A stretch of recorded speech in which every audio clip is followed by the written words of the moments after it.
I Think My Grandfather Might Be a Serial Killer by Veristol. I don't have the best memory of my childhood. Not that my childhood was bad, it wasn't. But I just don't remember that much of it compared to a lot of people. My grandfather always stood out to me, which was strange, because he was never around very much. The few times that he came around for Christmas or some other family occasion, he seemed a kind but serious man. I remember him talking to me and showing me coin tricks, and I liked the sound of his deep, rumbling voice as he told me stories about far-off lands and fantastic creatures. I remembered liking him and feeling sorry for him, because underneath it all, he seemed very sad and tired. I knew that my grandmother had died not long before I was born, so I always imagined that was a lot of why he was sad. I say this all to explain that I had a limited but positive idea of my grandfather before a few days ago. Last month, my parents were killed in a car accident coming back from a movie. I live 2 states away, but as their only child and closest relatives, I got the call. The next few hours were a haze of travel and crying and shock. But I know that when I got to the hospital, my grandfather was there. Even as an adult, I was amazed at how large a man he was. And when he swept me up in his quiet hug, I cried against him for several minutes, welcoming the comfort. We did the funeral arrangements together and agreed that we would come back in a few weeks to go through all of their things and get the house ready to sell. He'd already made clear that regardless of whether they had a will or not, he wanted everything to go to me, but he would be happy to help and get to know his grandson a little better. The funerals went well, as far as those kind of things go, and I went back to my life. Last week, I got a call from my grandfather, and we agreed to meet up this past weekend to start going through all of their belongings. I got to the house on Sunday morning, and the last couple of days have been a bit sad at times, but they've been a lot of fun as well. My grandfather is much like I remember him, a serious but kind man that enjoys talking and telling stories. And he has actual conversations with you rather than just taking turns monologuing, which is a rare commodity in my experience with older people or people in general nowadays. He wanted to know about my work, if I had a girlfriend, if I liked the area I lived in. He told me some about his days in the army as a medic, and then his time as a doctor. I knew he had been a pretty famous surgeon at one point, but that mostly stopped after his wife died.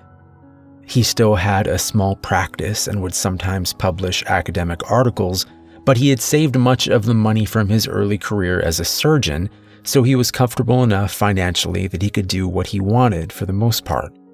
Much of our time was spent busy and in separate parts of the house or garage, so we would largely talk at meals and in the evening hours before bed.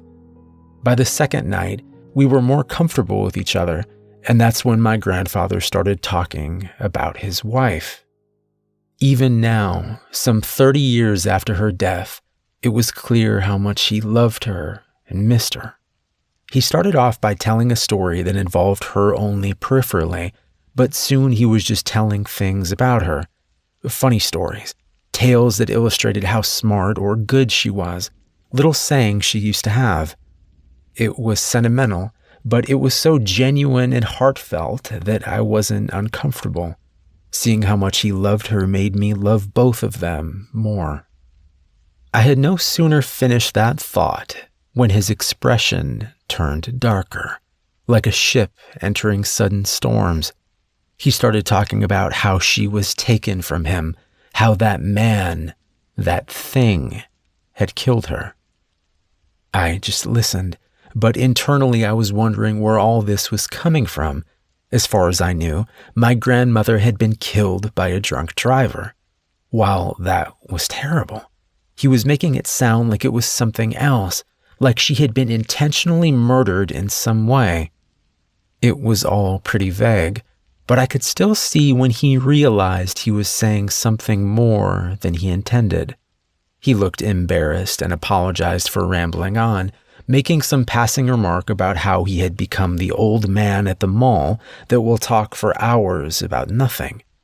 I laughed and was going to reassure him that I was enjoying it, but he was already on his feet and looking at his watch. He had to be going, he said. Had to run into town to take care of a couple of things before it got too late, but he'd see me in the morning. I found this all very strange for a couple of reasons. First, we had just gone to town earlier that day and bought supplies and groceries to last at least a couple more days. Second, it was nearing 10 o'clock, and aside from a gas station or bar, I doubted much would be open in the closest town, which was relatively small and a good 30 minutes away. Still, he was a grown man and my elder, and it was none of my business where he went or what he did. Maybe he just wanted to go off and be by himself after talking about his wife so much. In any case, I said goodnight and he headed out. A minute later, I heard his giant SUV rumble to life outside and trundle its way out into the night. I went to bed, but though I was tired, I had trouble falling asleep. Part of it was sleeping in a strange place. This house had not been our house when I was growing up, so aside from visits, I had never slept here for long. Part of it was worrying about my grandfather. My bed was next to a window on the upper floor, so periodically I would peek out to see if I saw any sign of his return. The moon wasn't full, but was still bright enough to shine off the lawn and the trees that grew thick as they became woods and then forest. It was beautiful, and I knew my parents had loved it here. Still, it was too remote for my taste, and if they hadn't lived so far out of town, they probably wouldn't have gotten killed coming back from a movie. The thought made me angry, so I pushed it aside. Picking up my tablet, I started reading, and before I knew it, I was asleep. I'm not sure if it was the rumbling engine, the squeak of my grandfather's driver's side door, or some internal sense that something had changed, but I woke up some time later and looked out the window again. I saw my grandfather standing at the rear of his SUV, looking around for several seconds before opening the back hatch. At first I couldn't see anything due to the angle, but when he reached in and started pulling out the body, I saw more than I wanted. It was a woman, and as I watched, he pulled her out enough to pick her up in his arms and began carrying her into the trees. I know it was nighttime, and there was a distance of probably 50 yards, but I could see it all very clearly. And with her hanging arms and lolling head, it was also clear that the woman was either deeply unconscious or dead. I felt panic well up in my chest. I didn't know what to do. Should I call 911? What if I had been mistaken or he was trying to help her? Maybe she was drunk. But if he was trying to help her, wouldn't he either carry her to a hospital or at least brought her inside rather than carrying her into the woods? It was all so strange, and the longer he was gone out of sight, the less real it seemed. So I did nothing.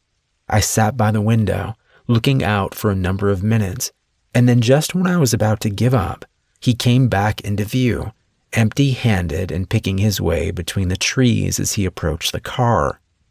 He shut the back hatch on the SUV with a shake of his head, and then looked up, right at where I sat in the window.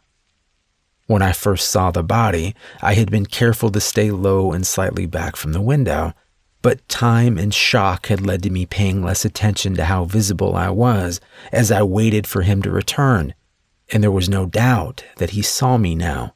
As if to confirm it, he lifted his hand and gave a small wave.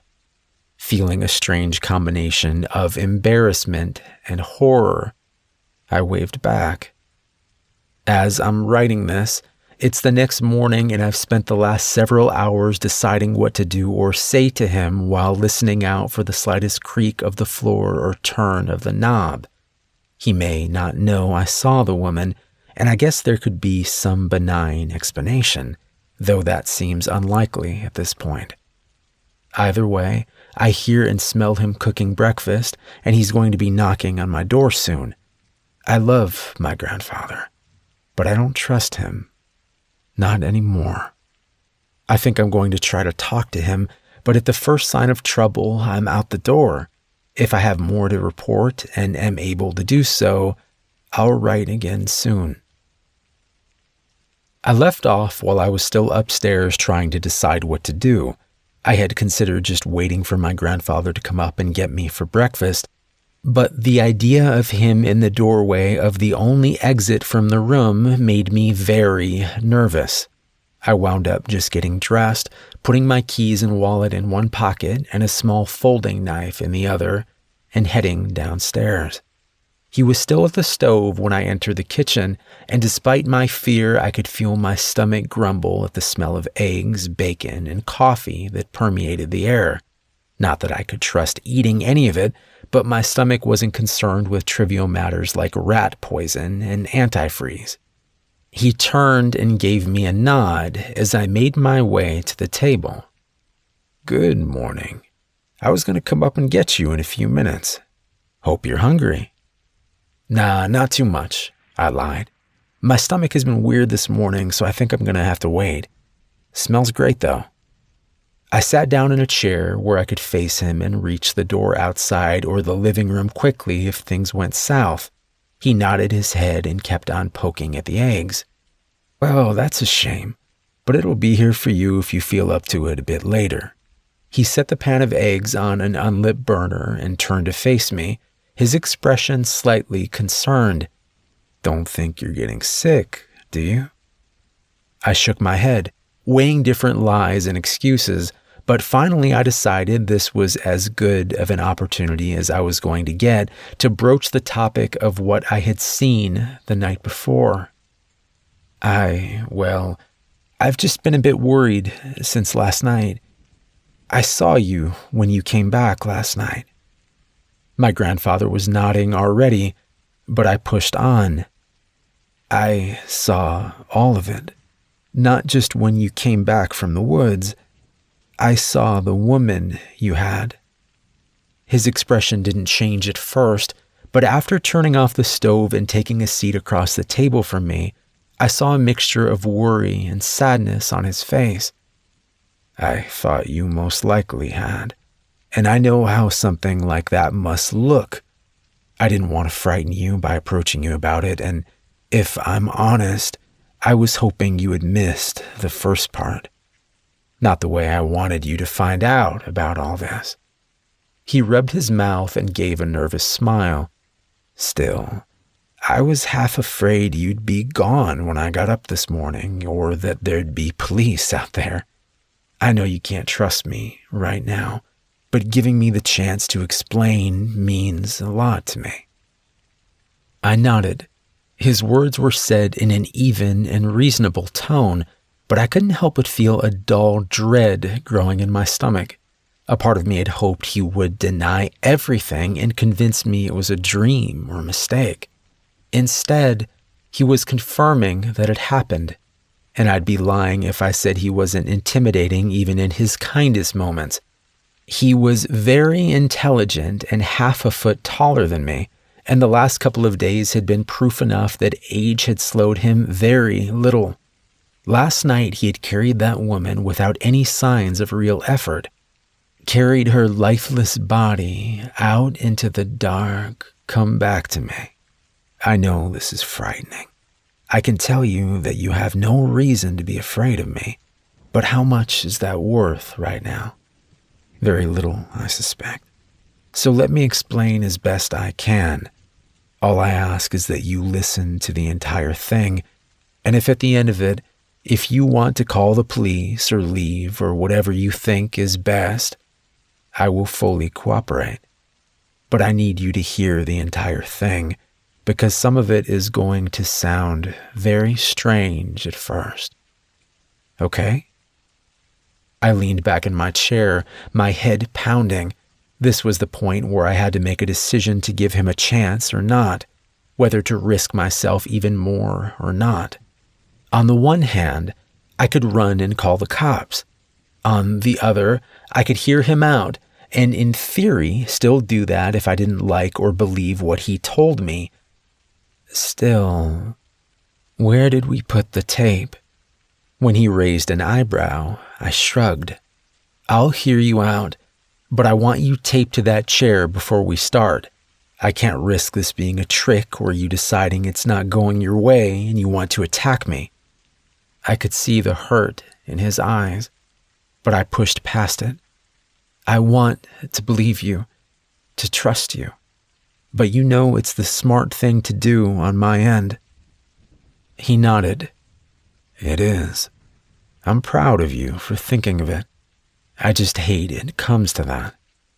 But that's my fault, not yours. It's in the living room, I think on the table by the sofa.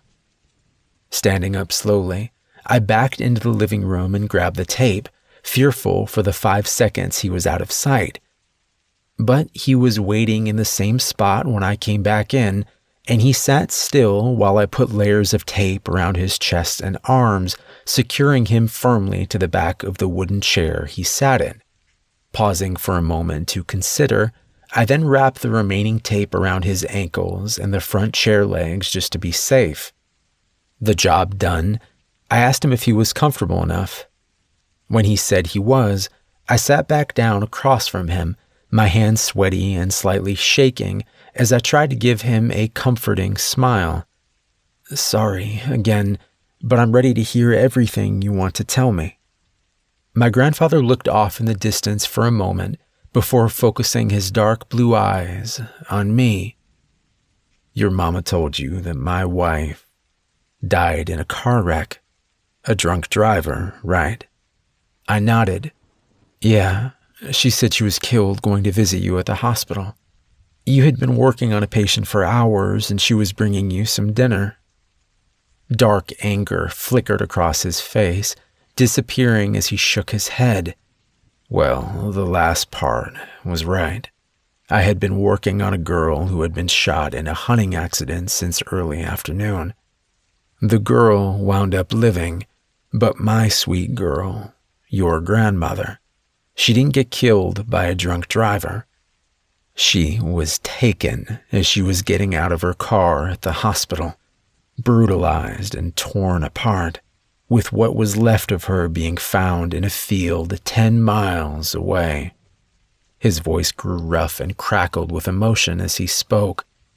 I didn't even know anything was wrong at first, but someone found the covered dish she was bringing me in the parking lot, dropped and broken.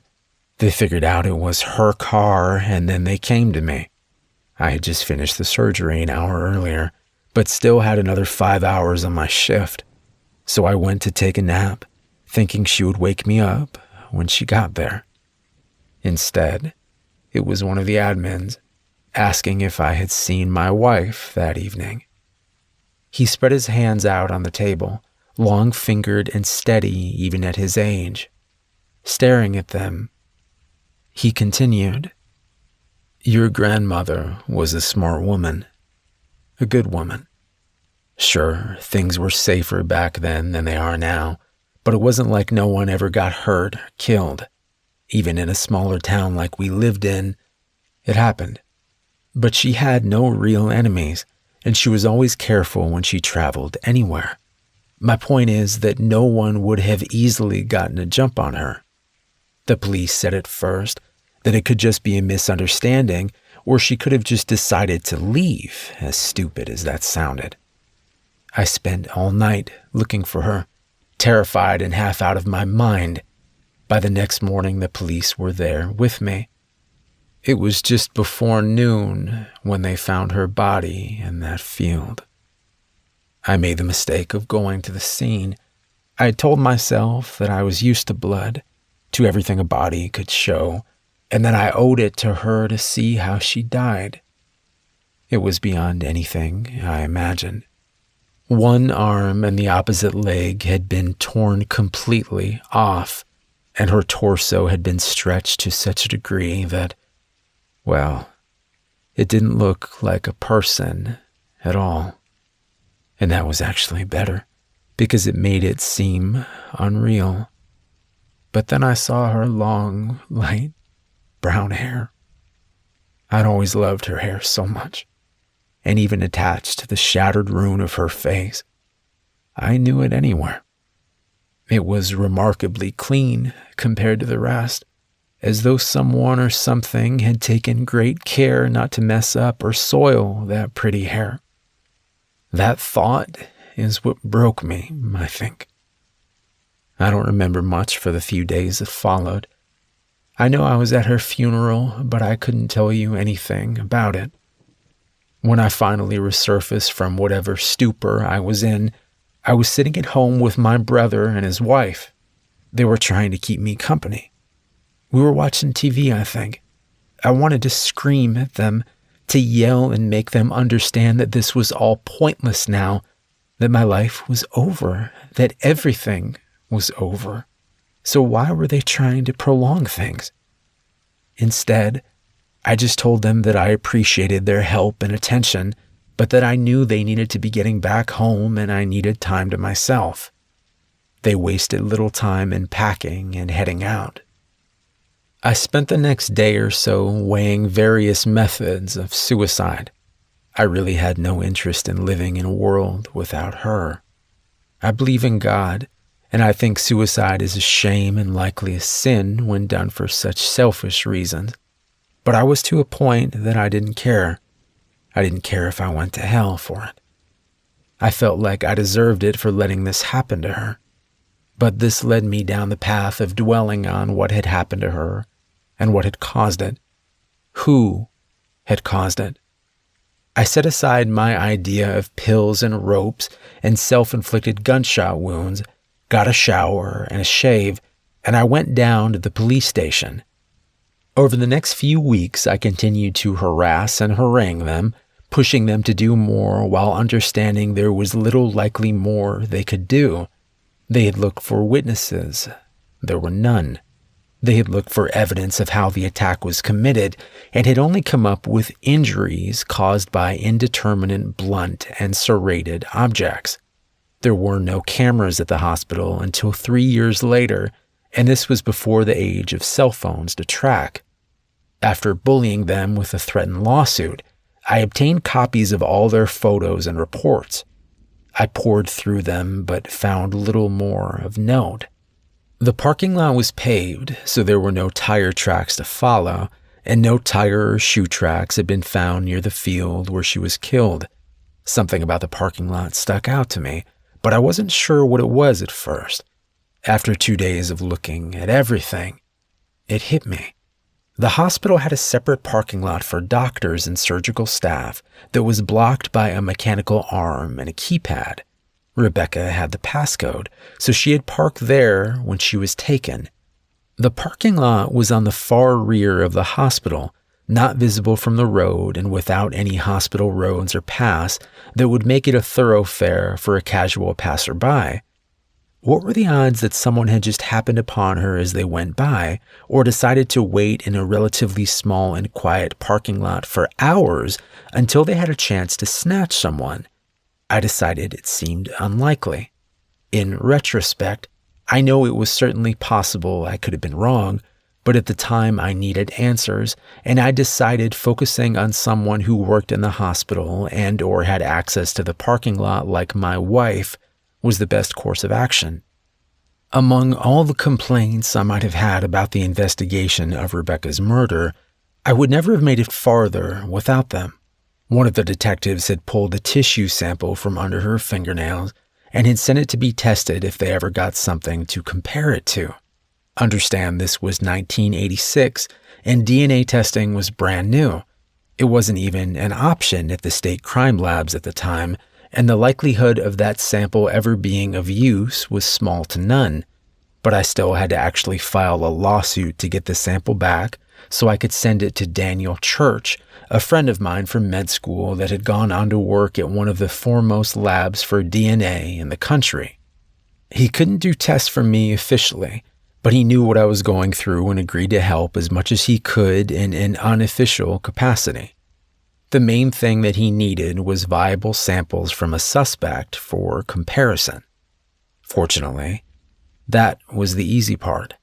Hospital policy required all operating room doctors and staff to have semi-annual blood work both as a check for any substance abuse issues, as well as a screening mechanism for any potential infectious disease.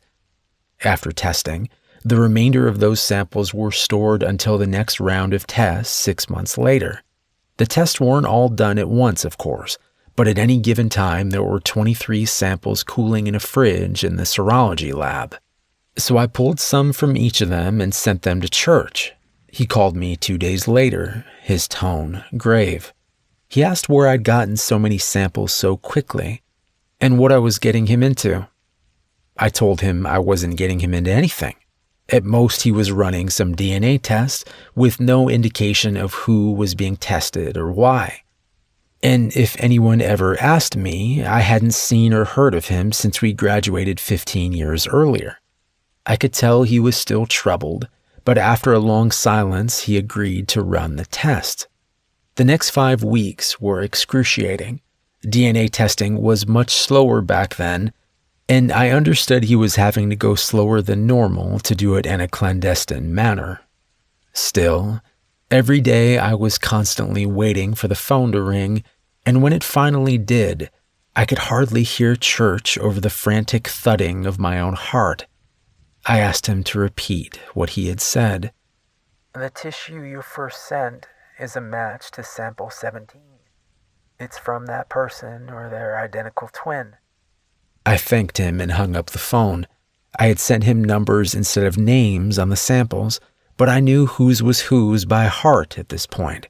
Sample 17 belonged to an orthopedic surgeon at the hospital, Marcus Salk.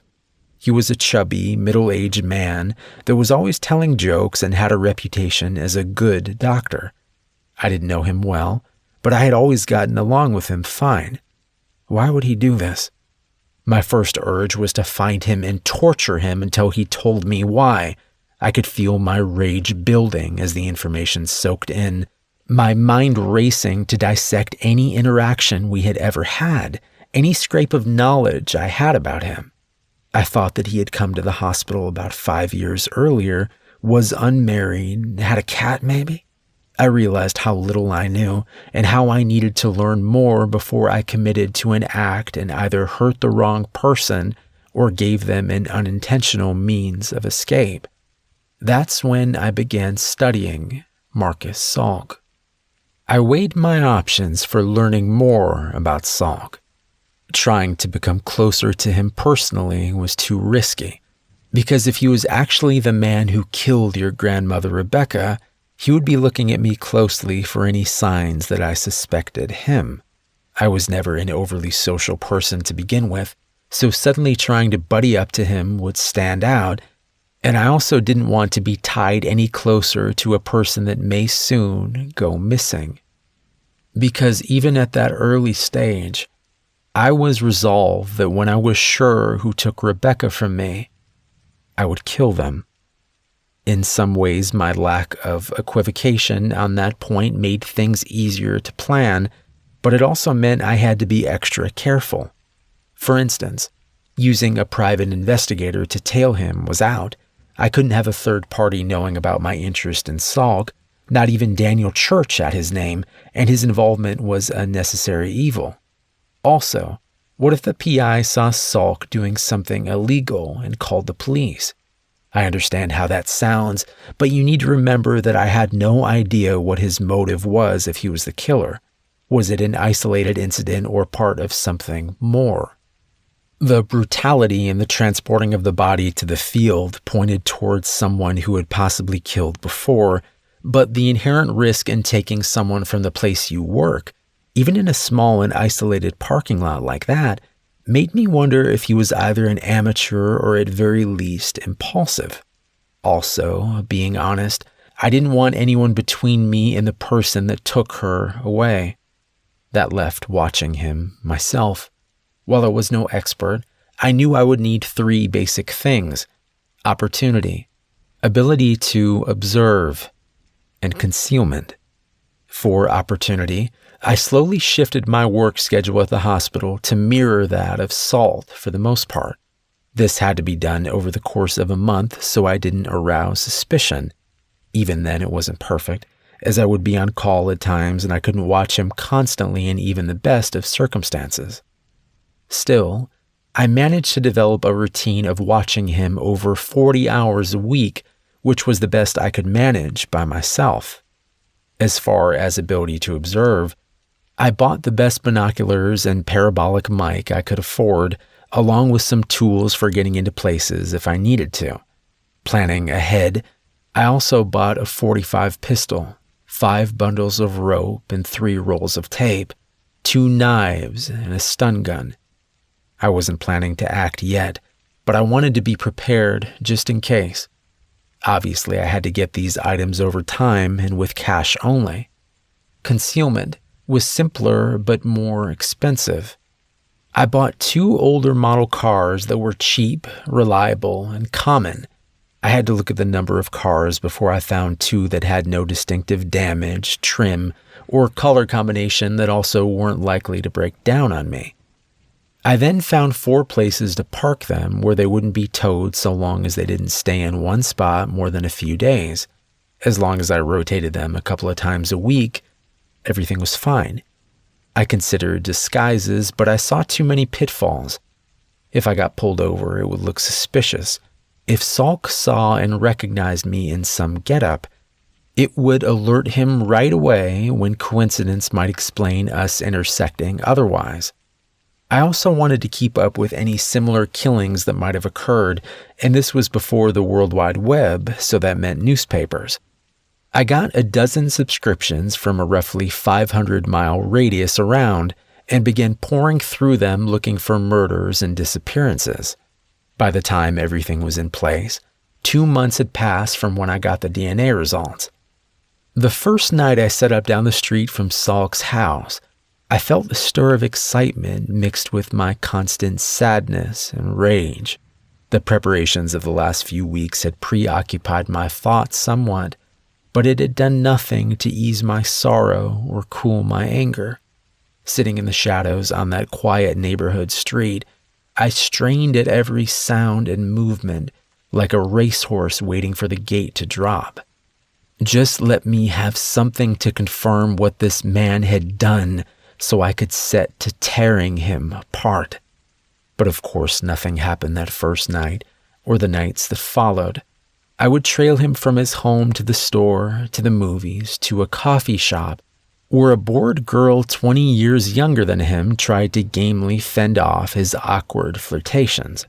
Between the binoculars and the mic, I could see and hear a surprising amount, and as time went on, I got better at positioning myself at the best angles while hopefully staying inconspicuous.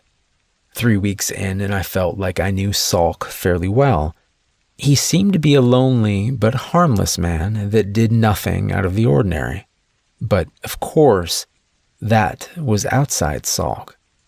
I needed to see what inside Salk looked like. I had explored the exterior of Salk's house one day when I knew he wasn't there a month ago, and the safest place to enter seemed to be the back door. I had ordered a pick set and the same model lock as he had, a cheap 4-pin lock with no security pins. I had actually read a book on lockpicking when I was a kid, but I had been reading more lately in preparation for this. I practiced on the duplicate lock for hours, mainly using a small tension tool at the bottom along with a rake pick to trigger the pins. I knew the real lock would be keyed differently, of course, but with practice I could unlock the dupe in less than 30 seconds. I picked a rare night that he was working and I was not, and then I went to his house. Parking 2 streets over, I cut through backyards quietly, wincing at the bark of a nearby dog. As I crept across his yard and onto his back porch, I had an image of him popping out of the door with a shotgun lowered at his chest. I shook off the thought and crouched down at the door to begin picking. Every scrape of metal sounded enormous in the still night air, and I soaked my shirt with sweat in the 2 minutes it took me to open the lock. Without hesitating, I swung open the door and eased inside. The air inside was stale and cool, with a faint smell of cleaning agents and paint the only notable aromas. I was entering through the kitchen, which was very clean but also completely bare. No food, no furniture, not even appliances aside from an oven that looked rarely used. I knew the house should be unoccupied, but I still moved quietly and made sure that my small flashlight stayed well below any windows. Moving farther into the house, I found empty room after empty room. No furniture or boxes or decorations. Then I reached what I supposed was Salk's bedroom. There was a bare mattress on the floor and a tall standing mirror in one corner. The closet contained a handful of clothes that were the same things I saw him wearing every day. I saw something on the mirror, and I went back to it. It was a picture of Salk, 10 years younger and 50 pounds lighter. He was at the beach with a woman, and they were in some kind of joking volleyball jock pose.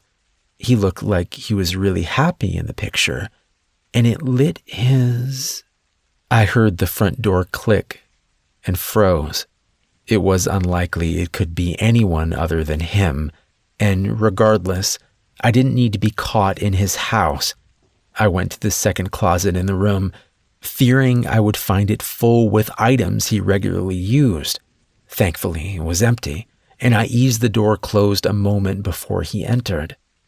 I could see some through the levered closet door, the wooden slats providing the little slashes of vision as he moved around. My heart pounded as he opened the other closet and hung up his jacket before changing clothes. I found out later he had asked for a half shift at the last minute, which explained how he was home 6 hours early. Apparently he had decided to make the most of his evening because he was dressing to go back out. In blue jeans and a t-shirt, he looked almost normal, except for when you saw his face. It was completely devoid of expression as he silently moved around the room. After putting on different shoes, he stood in front of the mirror, staring at himself, motionless, for several minutes. His stillness was almost mesmerizing. When he finally moved, I almost jumped.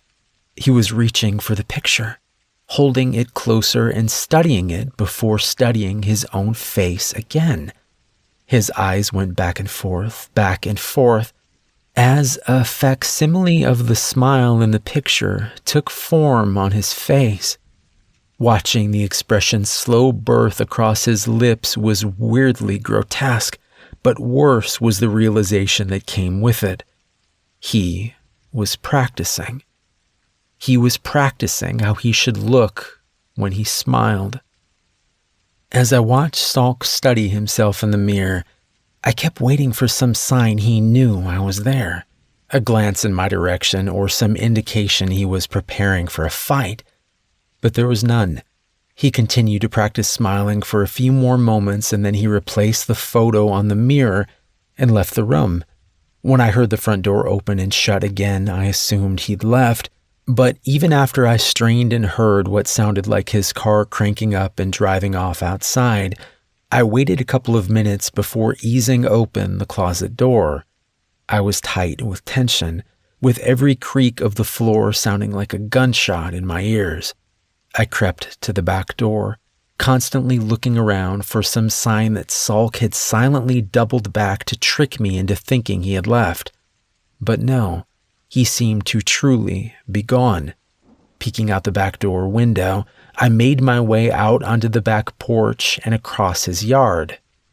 When I was back to my car, I drove around to a street and Salk's car was gone. I had no way of knowing where he had went, but I decided that was okay. While I didn't have definitive evidence he was a killer yet, the strangeness I had observed that night made the idea a lot more credible. Tired, I went home and tried to get some sleep with little luck. 2 days later, I received one of my distant newspaper deliveries. A 20-year-old girl had gone missing the night I had been in Salk's house, and he had left for parts unknown. It was nearly 200 miles away from here, but based on the timeline of when she was last seen, he would have had plenty of time to get there if it was him. Even not knowing if he were to blame, I felt terrible, responsible. If I had done better, been smarter, I could have stopped him already, or at least tracked him so I would know if he had gone to the girl's town or not. As it was, I was left with continuing to observe. That and trying to find out more about Marcus Salk from his past. I pulled his file in the admin office at the hospital and found that prior to coming to our town, he had been at a hospital outside of Olathe, Kansas for a number of years. Not much other information behind his curriculum vitae, which contained nothing out of the ordinary for an orthopedic surgeon. Still, it gave me a jumping-off point. I called the hospital in Kansas and worked my way to someone in human resources, telling them that I was with a large medical practice in Seattle that was considering extending an offer to a former doctor there and was checking through his references as part of the potential hiring process. The woman on the phone was friendly from the start, but I could tell there was a brief hesitation and change of tone when I mentioned the person in question was Dr. Salk. Well, I can put you in touch with the chief of staff if you want. He was chief back when Marcus was here too, so he can talk more about what kind of doctor he was. But I shouldn't say anything. Her desire to gossip was almost palpable. I understand, and I'm not trying to put you in a bad spot, but I don't want to make the wrong choice on the guy either, so anything you could tell me would be off the record. But it'd be a big help if you could give me any insight you have into him. There was a moment of contemplative silence, and then she went on. Look, Marcus was a nice guy when he first came here, right? Joked around a lot, patients loved him. He had a sweet wife and he fit right in. Then him and his wife go on vacation to Europe one summer. This was 6 or 7 years ago now. And when they got back, he was different somehow. Different how? I asked, trying to keep the intense curiosity out of my voice. I was supposed to be a mildly interested businessman, not an obsessed stalker. I could almost hear her shrug over the phone. I don't know how to describe it. He was still nice and would joke some, but it seemed forced. He was off from how he had been before. Within a few months, him and his wife were divorced and he had moved away. I guess he's on the move again. Yeah, we'll see. You've given me a lot of food for thought. Hey, was his wife okay? I mean, did everything turn out okay for her? I could sense her hesitating again, and I was worried I may have pushed for more than she'd give. Luckily, the gossip in her won out as she let out a small sigh. Yeah, I guess so. Bless her heart. She still lives around here, so I see her from time to time. She doesn't look happy, though. I think Alicia really loved him, and whatever came between them, I think it hurt her a lot. I could feel the rage building in me again as she spoke. Yes, losing someone you love like that, it kind of destroys you. I thank you. Thank you for your help. You've given me a lot to go on. Don't you want to talk to the chief? I gave a small laugh I didn't feel. No, I think I got what I needed right here. Thank you again. When I hung up the phone, I sat with my head in my hands for some time. My thoughts were swimming in the blackness of my mind like pale, blind cavefish. I would catch glimpses of their pallid scales and hear the occasional ripple or splash as they stirred the water, but these ghost impressions left me with little in the way of a solid idea or plan. The things that felt most real to me were my pain and my anger, and it was getting harder to hold them in check. Still, I had to be sure. I took a few days off and drove to Olathe to try and track down Salk's ex-wife. She wasn't going by her married name any longer, so the phone directory was of little use. I called the Kansas Medical Board and got a residential mailing address that he had never changed. This led me to a nice brick home in a small suburban neighborhood not far from Salk's former hospital. As I went up to the front door, I could see that the paint around the door and on the shutters was peeling, and the air of disuse and being unoccupied grew so strong as I approached that I felt sure I was knocking at the door of an empty house. But only seconds after I knocked, a woman in her 40s opened the door. She looked at me warily as I fought down the urge to tell her that I knew her. In a way, it was true. She was the girl from Salk's picture. Swallowing, I pushed forward with my story.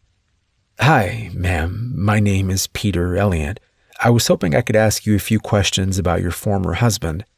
I tried to smile and seem non-threatening, but I could see her running the mental calculus of the likelihood I was a thief or rapist.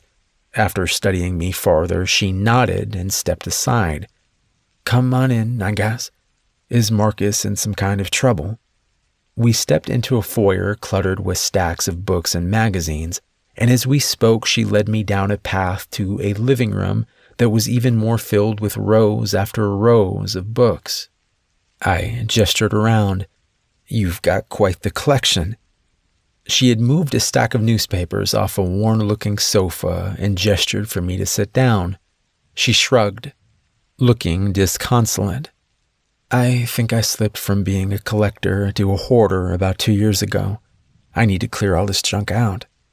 She looked used up and small in her pale blue bathrobe as she sat down in an old recliner. Her sad eyes looked thoughtfully distant for a moment before coming back to me. "So is he in trouble?" I smiled. "I don't know yet, honestly. I'm just looking for him for an interested party, and my understanding is that the two of you were together for years." A brief look of pain crossed her face. "Yeah, we were. Childhood sweethearts, if you can believe it. I thought we'd always be together." I leaned forward. "If you don't feel it's too personal, can you tell me what changed? Did Marcus change?" She picked at some dried skin on her lip nervously. She suddenly seemed very uncertain. To hell with it. Yes, he did. He changed all of a sudden." "Do you know when or why?" She nodded, her eyes focusing on me as anger lit the edges of her face. "I know exactly when. We had just come back from a trip to Europe, something we had wanted to do since high school. Had a great time, too. We had landed in Atlanta and were waiting for our connecting flight to Topeka. That's when he got sick." "Got sick? Sick how?" She shook her head. "I don't know. He had gone to the bathroom near the terminal, and when he came back, he said he didn't feel well. His head and neck were hurting a lot.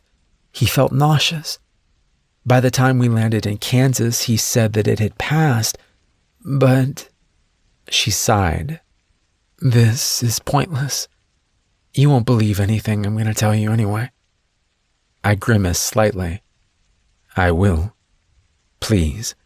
I can't go into detail, but this is really important, and I'll listen to anything you tell me with an open mind." She looked at me for several minutes, again weighing. Finally, she nodded and went on. "He was different from then on. At first I thought he was just sick or jet-lagged. Then I thought he was stressed or having a midlife crisis. But those were all just excuses, really. Because I was thinking it from the night we got home from the airport." "Thinking what?" "That it wasn't Marcus anymore." She held up a hand. "I know how that sounds, believe me. But I knew that man. I had known him and loved him since I was 10. It was like whatever happened between us landing in Atlanta and taking back off, it swallowed him up. He still sounded like Marcus, and I could see him trying to act like him, but it was wrong somehow. False. It felt like someone who knew a lot about Marcus was trying to impersonate him. She gave a harsh laugh. I swear to God, he even smelled different. I told my mother that, and she set me up with a therapist right away. I didn't know what to do with all this. What she was saying was incredible, in the literal sense of the word, but I found myself believing her. Even if she was wrong, I didn't think she was lying to me. So, what are you saying? You don't think it was him anymore? What does that mean? I don't know, believe me. I've spent years wondering about it, and I still don't know the answer. But something changed, and it's not in the normal, oh, people change way. He was not right. I would see him sometimes when he didn't know I was around, and he was entirely different. His face would be slack. His eyes would be dead. He looked like some kind of terrible doll. I thought about the night in the closet and suppressed a shudder. Was he ever violent or abusive towards you? She shook her head. No, never. Never said a harsh word to me. Actually had less of a temper than he had before, but he'd always been sweet back when he was himself, too. She rubbed at her eyes for a moment before continuing. But it didn't matter. I tried talking to him about it at first, tried to see if I could help, but when I finally accepted that it wasn't him anymore, I found myself just getting more and more withdrawn, more and more afraid of him. What made you afraid of him?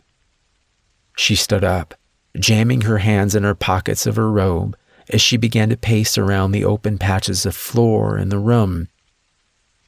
Have you ever been to an aquarium with sharks? I nodded. You know how they'll swim by, looking at you all calm and placid, but you know that behind that black eye, they aren't calm or placid. They're just not ready to eat you yet, and they know there's glass in the way. That's the way I came to feel when Marcus was here. He would glide around me silently in the mornings and at night, his eyes seeing and not seeing me at the same time. And he was always calm, always grinning his fake shark grin. And maybe it was my imagination, but I felt like whatever hunger he had, it was growing, and the glass holding him back was getting thinner. I realized I had been holding my breath, and I let it out. So you divorced him? She gave a small, sad smile as she sat back down. Yes, it was very easy. I told him I wanted a divorce. He said that sounded just fine, and he moved out the same day. Aside from signing papers in a lawyer's office, I never saw him again. Okay, but why did you stay here? Stay in the same house? Weren't you worried he might come back? Her smile grew slightly. Well, that's the thing, isn't it? On the one hand, yes, I'm scared of seeing Marcus showing back up one day. But what if it was the real Marcus that came back? What if I had moved, changed my name, made sure he couldn't find me, and then it was the real Marcus, somehow back as randomly as he was taken away, and he came looking for me? What if he couldn't find me? Her voice grew thick at the end, and I reached out to grasp her shoulder. I didn't have any real words of comfort or wisdom for her, and being around her pain just reminded me of my own. Standing, I looked down at the girl that had once been Alicia Salk. It made me hate Marcus even more to see what he had done to her. I don't have any easy answers for you, Alicia. I don't think that Marcus, your Marcus, is coming back. I don't know if that helps or hurts you, but maybe it'll make it easier for you to move on." She looked up, her expression bitter. "It doesn't help, and I know you mean well, but I'd like you to leave." I nodded and headed outside. I turned to say goodbye, but the door was already closed behind me. When I got back home the following morning, I found a follow-up article on the missing girl. She had been found behind a middle school a few miles away from where she was abducted, and she had been torn apart. Sound travels farther in cold weather. It's called refraction. Essentially, the sound waves that are in the higher, warmer air that is farther from cold ground move faster through the more excited air molecules and get pushed back downward, so sound gets amplified closer to the ground. I knew that at the time, though I didn't learn the science behind it until later. That night, I was just wondering how far away the screams of the little boy were coming from. It had been 5 weeks since I'd returned from Olathe, and in that time I had found out little new beyond some information about the last girl who had been killed. A pretty blonde girl in her sophomore year of college. She had 2 parents and a brother that the newspapers bled for grief and drama for a couple of weeks before moving on to the next tragedy. But it wasn't over for them. It would never be over for any of us. It would have been an easy thing to add their imagined pain to my own and use it all as the justification I needed to end this now, to end him now. But for all my circumstantial evidence, I had nothing definitive. Even the DNA from your grandmother's nails, while compelling, didn't eliminate any other explanation. And given what I intended on doing to him, I needed to be sure.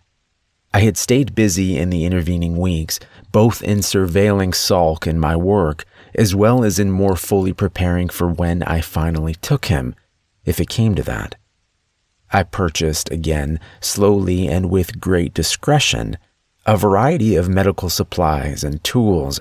I found an old moving truck from a defunct company that I got cheap with cash. The container body of that truck is where I set up Salk's room. I bolted a table to the floor and attached straps and chains to it. I attached lights to the interior corners of the container and added a row of shelves and a chair to one side. I even welded an IV stand to the wall so I could keep him fed with whatever cocktail of saline and drugs I needed to keep him alive. I planned on torturing him for a long time, and I didn't want him dying from shock or infection. I told myself I was going to do all these things to get information, to get answers to the hows and whys of what he had done, but that was only partially true. In my heart of hearts, I knew I was going to do it whether he gave me answers or not. I hated that part of myself, but if I was going to control it, I had to accept it. So I prepared the room Salk would slowly die in, while salving my conscience with the knowledge that I was being thorough and fair before I took him. Of course, that's not how things played out.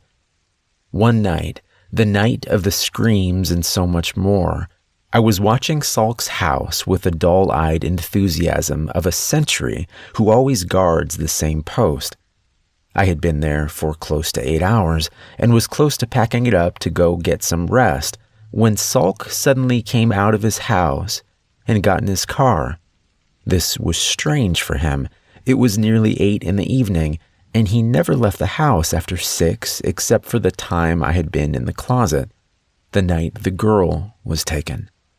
Feeling my pulse pounding in my head, I waited until he was almost out of sight, and then I pulled out and began to follow him. We drove for well over an hour, and despite the darkness of the hour and the other cars on the road, I couldn't help but feel conspicuous. I hung back as much as I dared, but I couldn't risk losing him again. After going through town and traveling up the interstate over 80 miles, he got off at an exit full of rundown shopping centers and closed restaurants. At first, I thought he had a particular place he was headed, but he just turned into the first large parking lot and began cruising through it at a low speed, even circling around the backside of what looked to be a defunct electronics store and a couple of clothing outlets. After he had made a complete circuit, he moved on to the next one, and then the next. Once I understood what he was doing, it made it easier for me to hang back and observe. I would stay up near the street and park, waiting for him to finish looking for whatever or whoever he was looking for before easing back behind him and into the next lot. It was nearly 10 now, and many of the places were closed, but there were still enough cars around that I should have been hard to notice at such a distance. That distance was a mistake. We were in the fourth parking lot, and as I waited for him to come back around from driving the backside of the grocery store and smaller stores that made up this latest decaying shopping center, I realized I was taking too long. I put the car back in drive and eased around to the back, mimicking the direction he had gone. As I turned the corner, in the distance I saw him shoving a boy of around 10 into the car. I began to speed up, but he was fast and far away. By the time I reached where the boy had been taken, Salk was already pulling out onto some back road that led away from the lot. I followed, abandoning any pretense of stealth now. I worried that me chasing him could cause him to hurt the boy sooner rather than later, but I had to take the chance. If Salk got away, the boy was going to die. The road we were taking was small and winding, leading through a neighborhood and then farther away from buildings and lights. My little spy car, while reliable, was not equipped with the best headlights or any great speed, and it took all my concentration to keep to the road while not losing ground as I pursued them. We were 10 miles out of town now. Fields of lightly frosted farmland reflecting the ghost glow of winter moonlight as we threaded our way through the darkness. We passed a home that was brightly lit with twinkling colored lights and molded plastic reindeer, and it occurred to me that Christmas had been the week before and I hadn't noticed. Farmland began to give way to woods, and I noticed with rising panic that I was running low on gas. Enough to get back to town, to get the boy help, but just barely. This needed to end now. I stomped the pedal as far down as it would go, and the car jumped forward with a protesting whine. I wasn't sure how long I could maintain this speed without wrecking or the engine blowing up, but I didn't need long. Gripping the wheel tightly, I readied myself as the nose of my car reached within a foot of Salk's back bumper. At the next curve, I moved into the left lane long enough to gain half a length more, then swung the front fender of my car into his back tire. The effect was immediate. He began to spin out, but then so did I. I tried to regain control of the car, but it was too late. I jumped the shallow ditch on the right side of the road, and then everything went dark.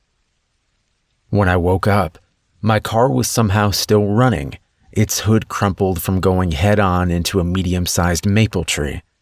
Judging by the car clock, only a few minutes had passed, but that was more than enough time for Salk to get away.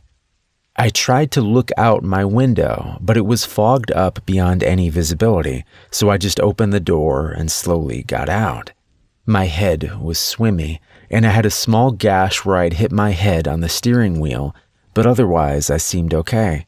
Steadying myself against the car, I looked around and saw Salk's car wrecked in the far deeper left ditch 50 feet down the road. The front doors to the car were open, and there was no sign of anyone. I started making my way up the road to the car, and it didn't take long before I saw the drag marks leading away into the woods. I patted my pockets. I had my gun and a folding knife on me, and that would have to do. Following the path wasn't hard at first, with the moonlight throwing the thick ravines of ice, snow, and dirt into sharp relief. As I got deeper into the woods, however, the shadows and undergrowth began to slow my progress. That's when the boy began screaming. I picked up my pace again, moving at a loping, unsteady run as I tried to gauge direction through a combination of sight and sound. The boys' cries were becoming louder, but they were also becoming more shrill and frantic as they moved from fear into terror. I pushed through a last thick stand of pines, and then I saw why the boy was screaming. This is where I have to ask for your patience more than anything that's come before. I understand I'm giving you a great deal of detail to explain everything fully, but despite the strangeness of much of it, I don't know that anything so far has fallen entirely outside of what you understand as possible. This next part, I will do my best to describe it, but you need to understand that I will fail to really do it justice, and it will sound unbelievable. Just try to bear with me as best you can. I pushed through those trees and stumbled into a small clearing, the cold white moonlight shining down like a spotlight over the scene. The boy, he looked closer to 8 now that I was closer, was down on his back and trying to scramble away from the thing towering over him. Sulk was nowhere to be seen. As for the thing itself, it stood on 2 legs and was half again as big as a man. From behind, I could see its legs were digitigrade, like the legs of a dog or cat, though they reminded me more of rat legs. It had no tail, I could see, but just relatively small hips that swiftly expanded into a large, muscular torso. The back of the torso was largely covered with matted gray hair, though it became patchy and seemed to transition into some kind of black chitin as it moved towards the head. I took all this in quickly and while still moving forward slowly. Then it turned to face me. Its head was a strange mix of reptile and insect, reminding me of a cross between a large beetle and a snake. A hard black shell hooded a long face set with burning yellow eyes and a mouth full of long, curved teeth. The strangest thing about it was its arms. They were different from each other. One was heavy and thick, made out of that same black material and shaped like some kind of savage club that tapered to a spiky lump at the end. The other was a slender, furry hand with fingers that were long and almost graceful looking, each tip punctuated by a hooked claw. As it regarded me, I involuntarily took a step back. My mind was having trouble reconciling what it was seeing. How was I supposed to deal with something like this? Still, I had to try. I fumbled and pulled the gun from my coat pocket, leveled it at the creature, and fired. I saw the round strike just before hearing the wet thudding sound it made.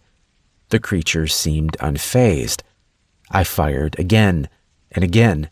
I emptied 13 rounds into that thing, and it didn't stagger, didn't bleed. It just took it without complaint. Then I realized it was making a sound after all. It was low at first, and I couldn't identify it. When I did, I felt my bowels loosen. It was laughing. The sound was terrible, like wet meat and rocks being tumbled in an old dryer, but I could tell that's what it was. Whatever this thing was, it was laughing at me. I looked back to the child who had been transfixed by all of this, and I yelled for him to run. I still don't know if that is what killed him, and I try to tell myself he was going to die regardless, but as I yelled, the creature turned back to him and brought its massive club arm down on his stomach. The boy, well, he burst open. The arm was brought down a second and a third time, but he was well dead before then. The force from the blow shattering his bones and sending jets of blood and ruined flesh shooting off in streams from the point of impact. The thing turned back to me, still laughing its awful laugh, and I swear I could see that mouth of knives smiling at me. So I ran. My mind was half gone at this point, and I can't say that I was even headed back towards the road. Over the sound of blood in my ears, I could hear the terrible thudding crash of the monster pursuing me. I tried to go faster, but my vision was beginning to swim, and I found myself struggling to keep my feet. I felt more than heard its hot, ragged breath on my back, and I was turning to try to fight it off, but suddenly I was flying through the air. Pain flared through my neck and shoulders as I struck something hard, and then I was out again. When I came to, I was in a room of some kind. It looked like a basement, with cinder block walls and the musty air of disuse. The room was fairly large, stretching out into a darkness that was not illuminated by the single pool of light the overhead bulb afforded. I was tied in a chair, ropes at my wrists and ankles, bungee cord around my chest. I tried to rock the chair, but it was either very heavy or secured somehow, because it didn't budge. Next, I tried to listen for any sign of noise, any clue as to where I was or who might be around. Nothing. Finally, I went back to studying my surroundings, peering into the dark for any farther information I could find. That's when I saw his eyes. Salk's eyes were reflecting the light from the overhead bulb, and as I stared into the blackness, I could slowly make out his still form.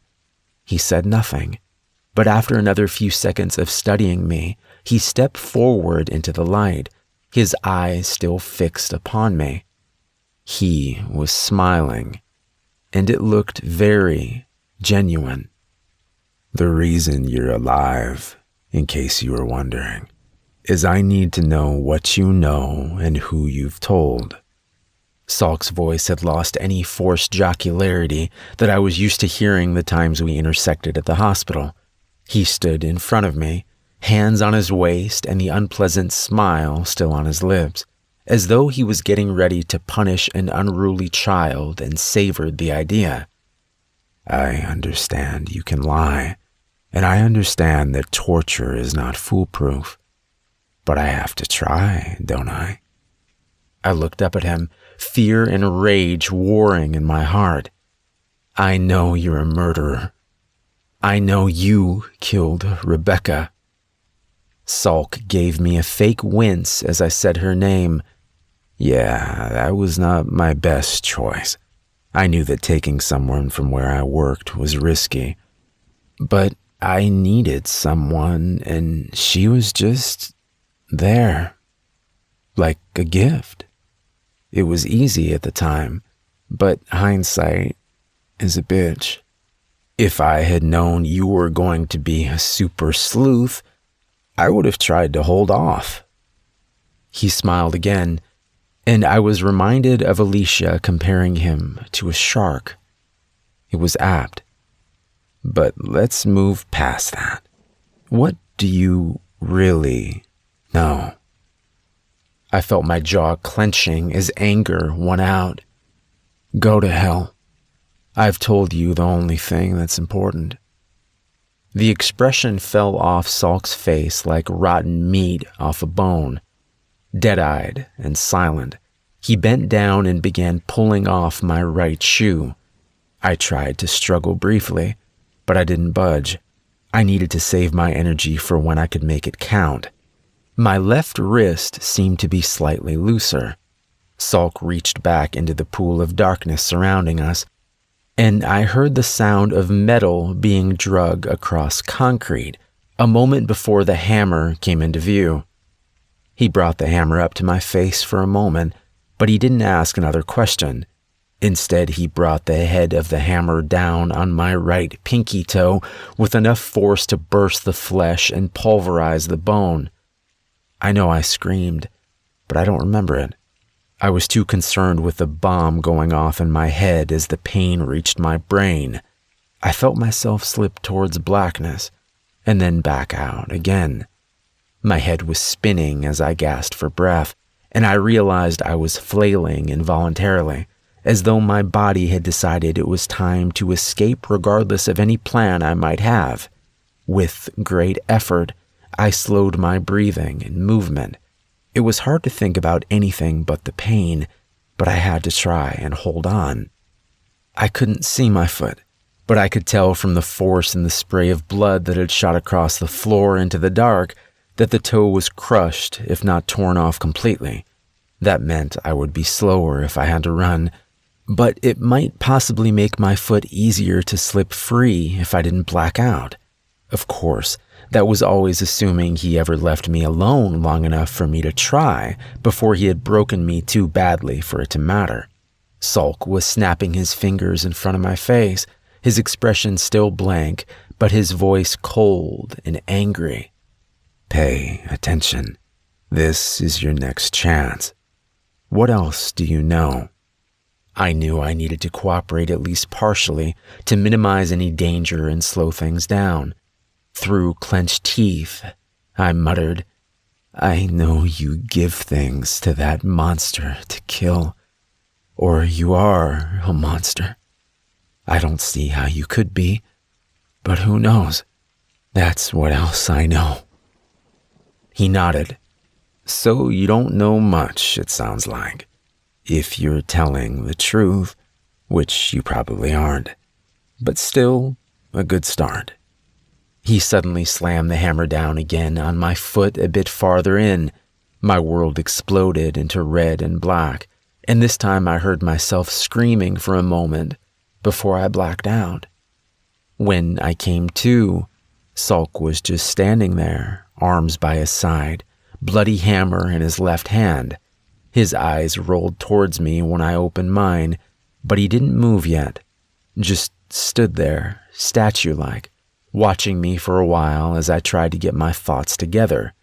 When he spoke, his voice was still flat, but sounded lighter, as though he was happier than he had been before. "Glad to see you're back. You're down 3 toes now, I'm afraid. In my expert opinion, they're beyond saving." His gaze flicked down to my feet for a moment.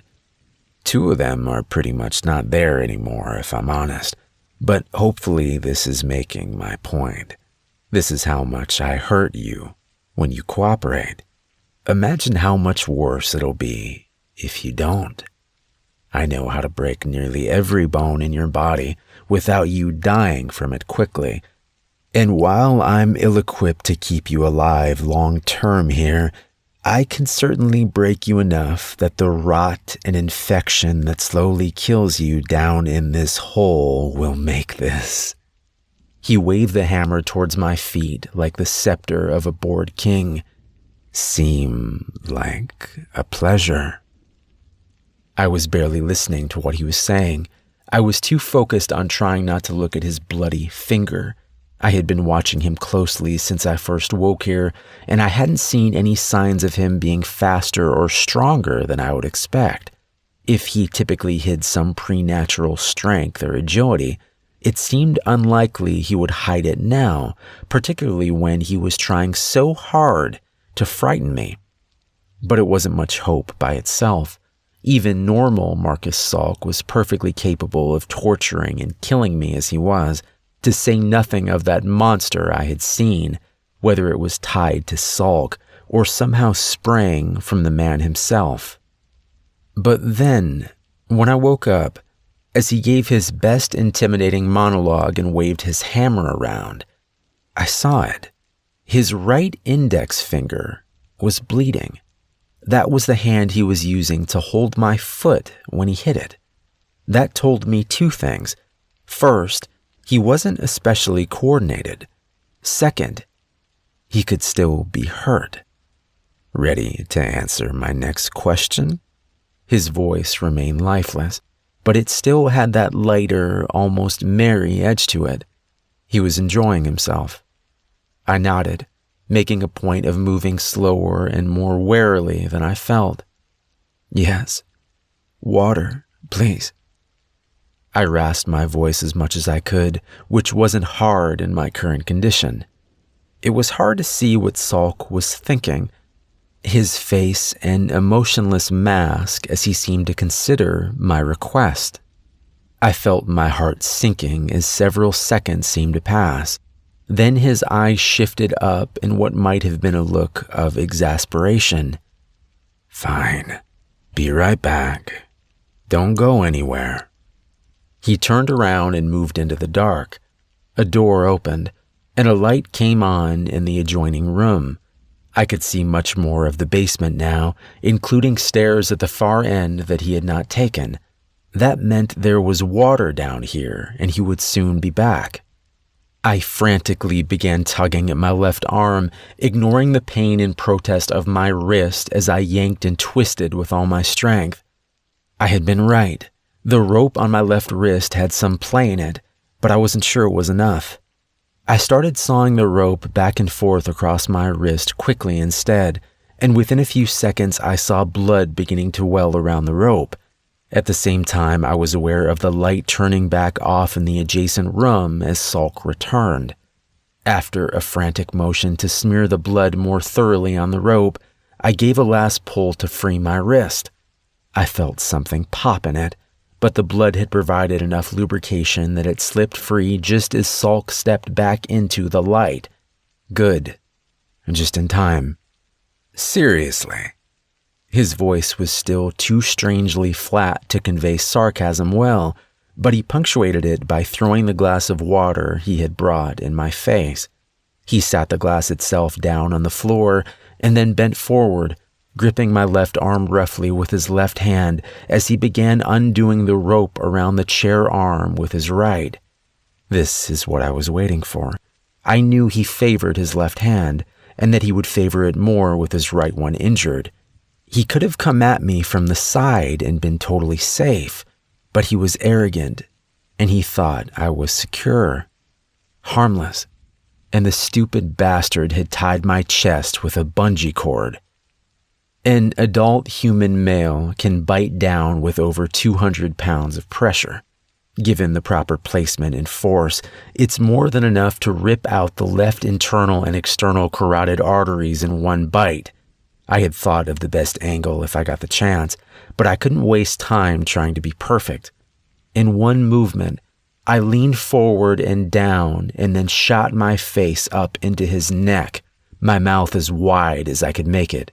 Distracted with my arm and the rope, he couldn't react in time.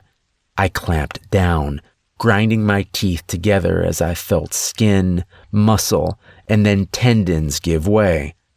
I shook my head as I pulled him towards me, and I felt the arteries begin to shred as new volumes of blood sprayed down my throat and out into the room around my lips. I still didn't let go, but I realized that Salk had been squealing, not really struggling or fighting back, just squealing like a dying animal. I didn't even hear it until it started to fade away. As his body went limp, the weight of it did the rest of the work for me, and with a wet snap, I was left with a mouthful of the man's throat as the rest of him crumpled to the floor. I spat it out and began working to get free. Even with my injured wrist, it didn't take long. I kept an eye on Salk the entire time. He had lost more blood than any person can lose and live, but I had seen too much already that night.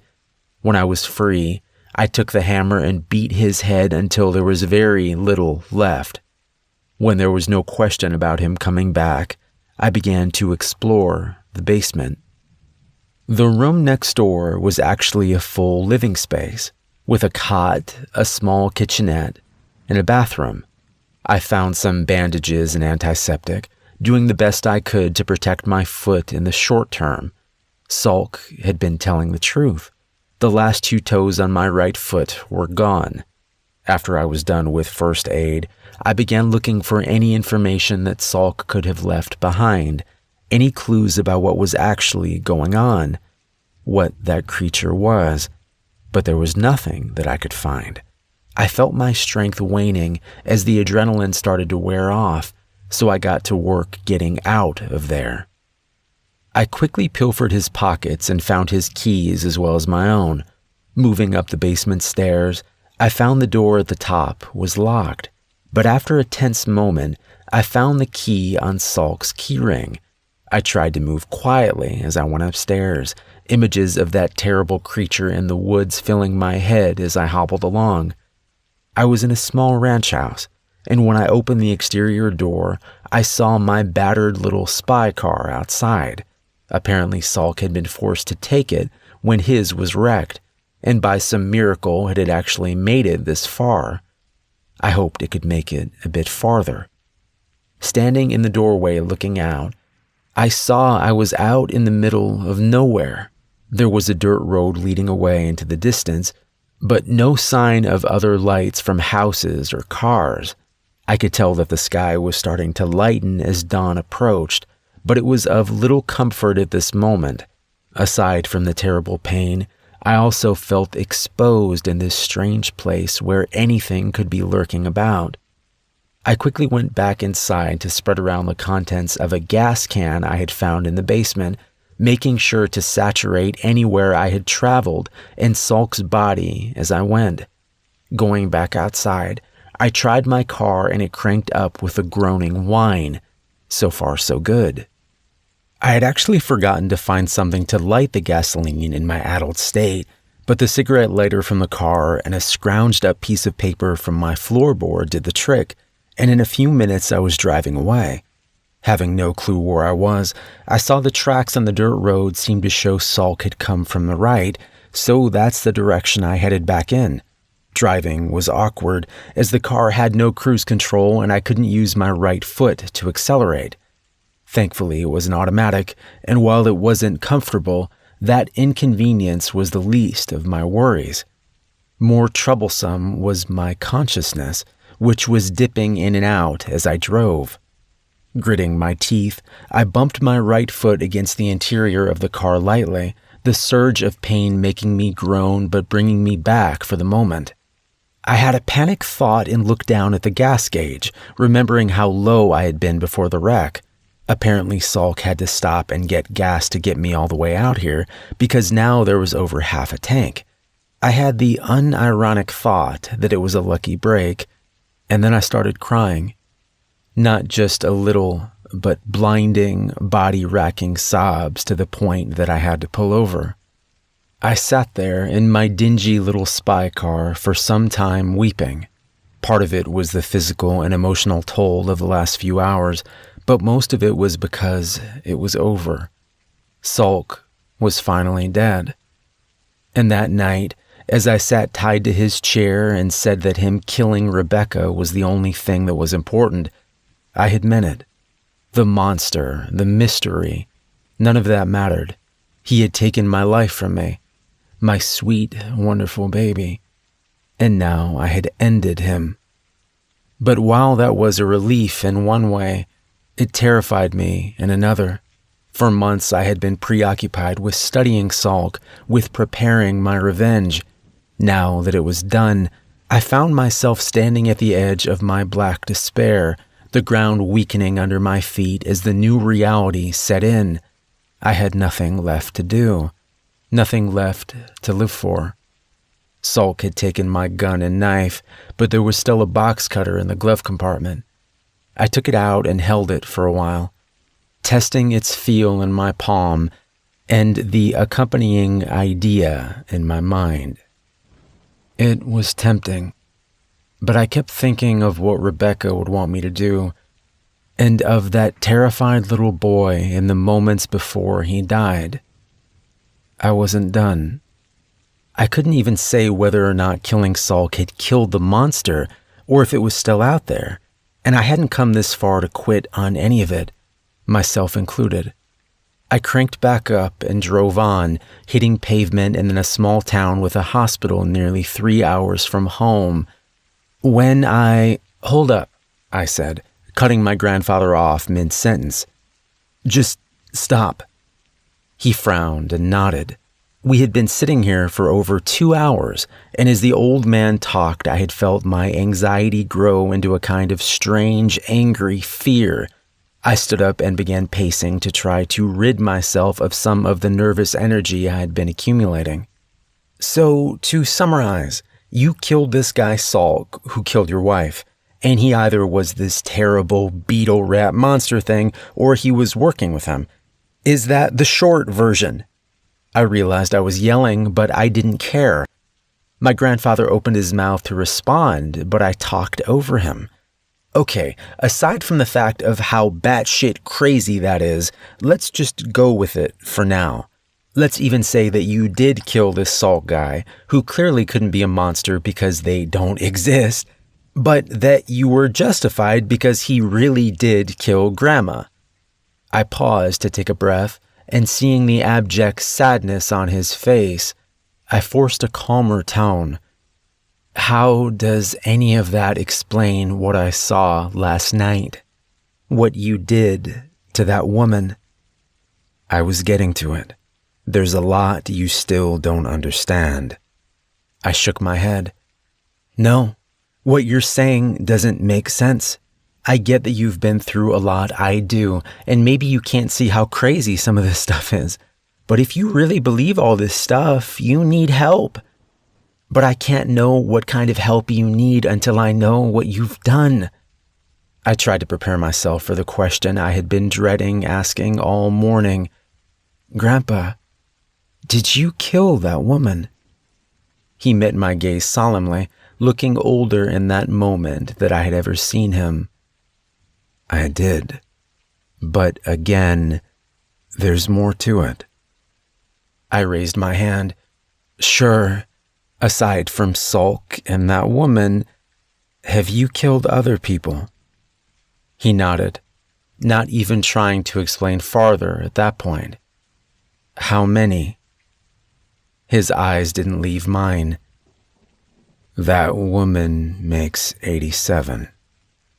I felt my knees going as I stumbled back against the kitchen counter. What? How? Why? He looked dejected. I've been trying to tell you why. It's not an easy or quick thing to explain. I dug into my pocket as he was talking. Yeah, I guess not. Pulling my phone out, I tapped out 911 and hit call.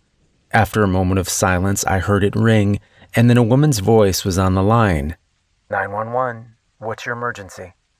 My throat was suddenly dry as a bone. My grandfather sat silently staring at me from the table without protest, just watching. I finally managed to croak out, I think there's been a murder out here. I think my grandfather killed someone. The 911 operator wanted me to stay on the line, but I told her I needed to go, that I would be looking out for the patrol cars.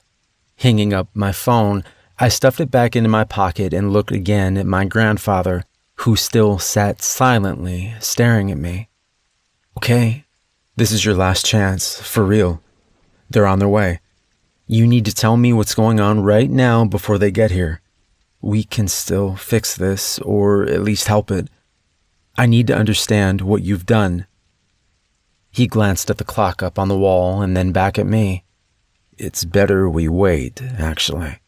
It shouldn't take them more than 10 minutes to get here, likely less. I wouldn't get very far in that amount of time, and you need to hear everything for you to understand any of it. He smiled at me. We'll just wait till they've left, and we can continue if you want. I was confused and frustrated. Grandpa, if they come here and find that body, they're going to be taking you when they leave. There won't be any more story time. Maybe you need to go with them if what you're saying is the truth, but I'm trying to help you. Talk to me before you have to talk to them.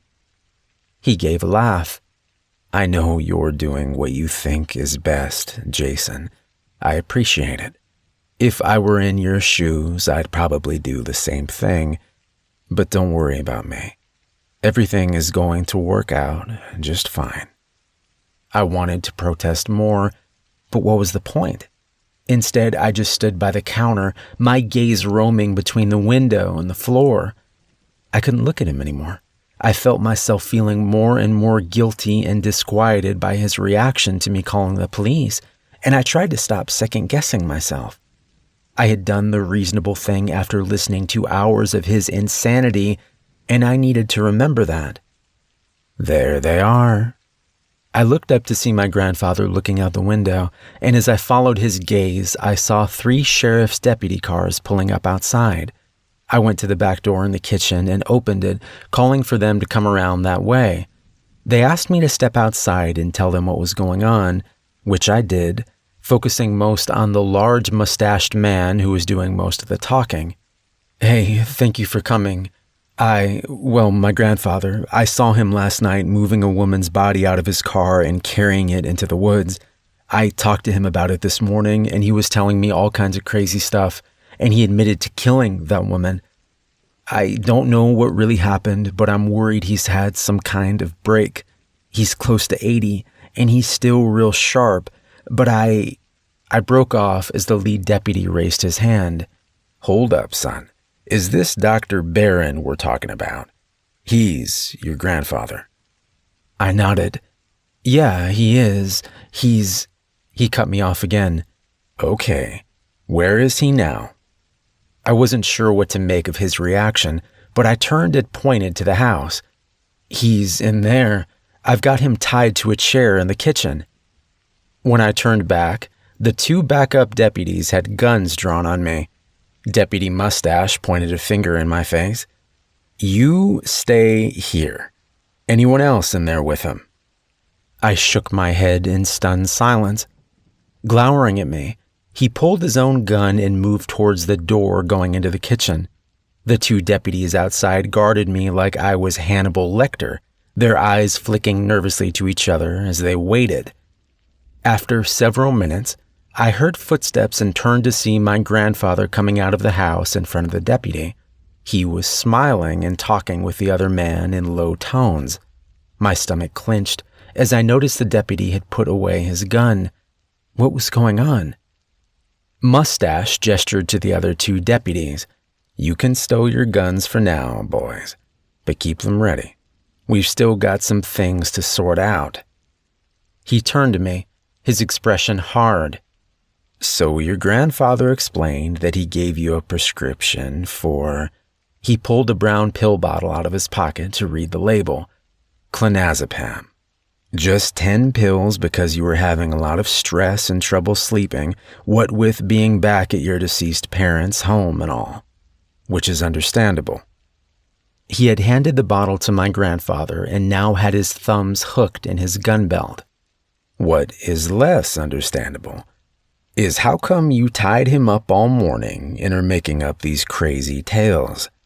I started to respond, but he raised his hand. "Pardon. The less you say right now, the better.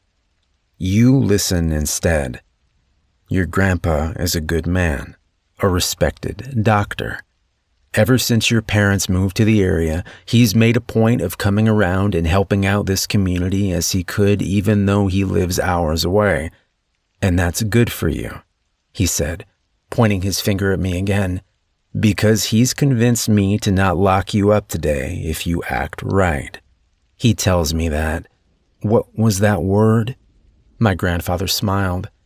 "Benzodiazepines," he supplied helpfully. Mustache nodded. "Yeah, that it can sometimes cause nightmares or hallucinations. Your grandpa believes you had some dream about him hurting someone that you think is real." He paused, looking hard at me to accentuate his point. "So how does that sound to you?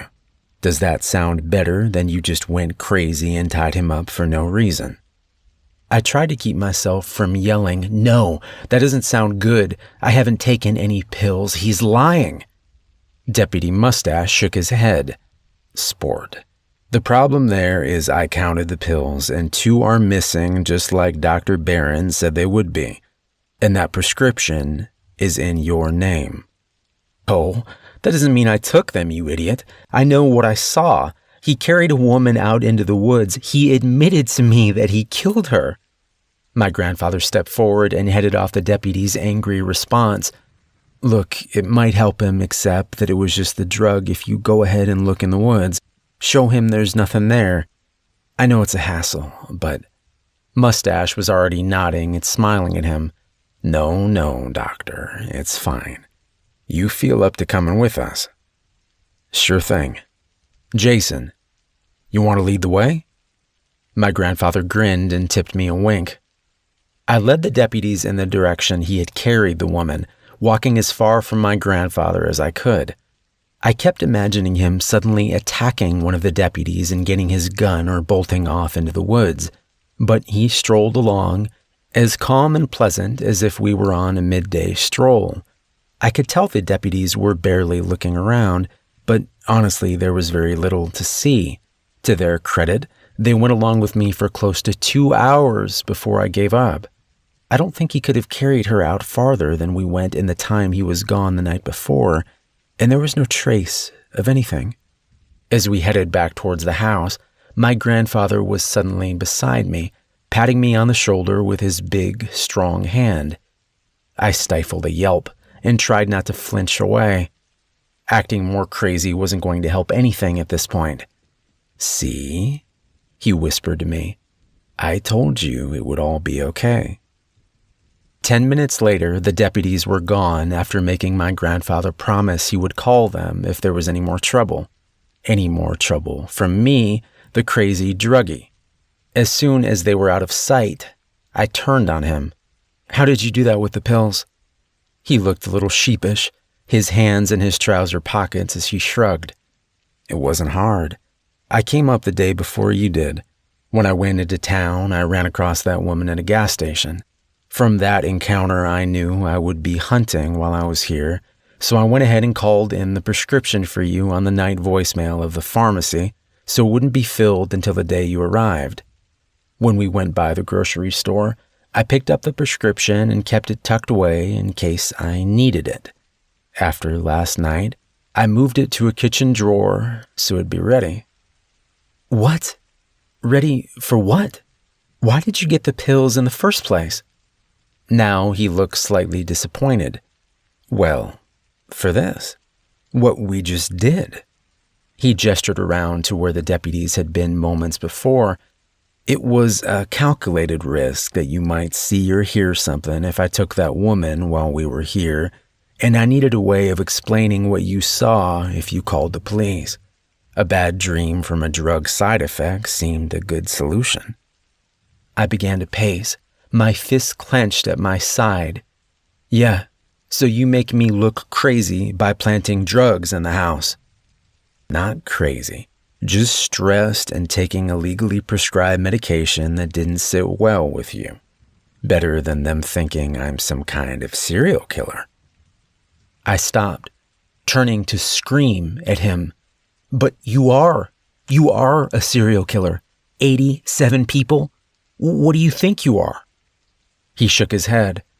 "I don't think it needs a name, really. I look at it like hunting, and the people I hunt hardly deserve to be counted as human.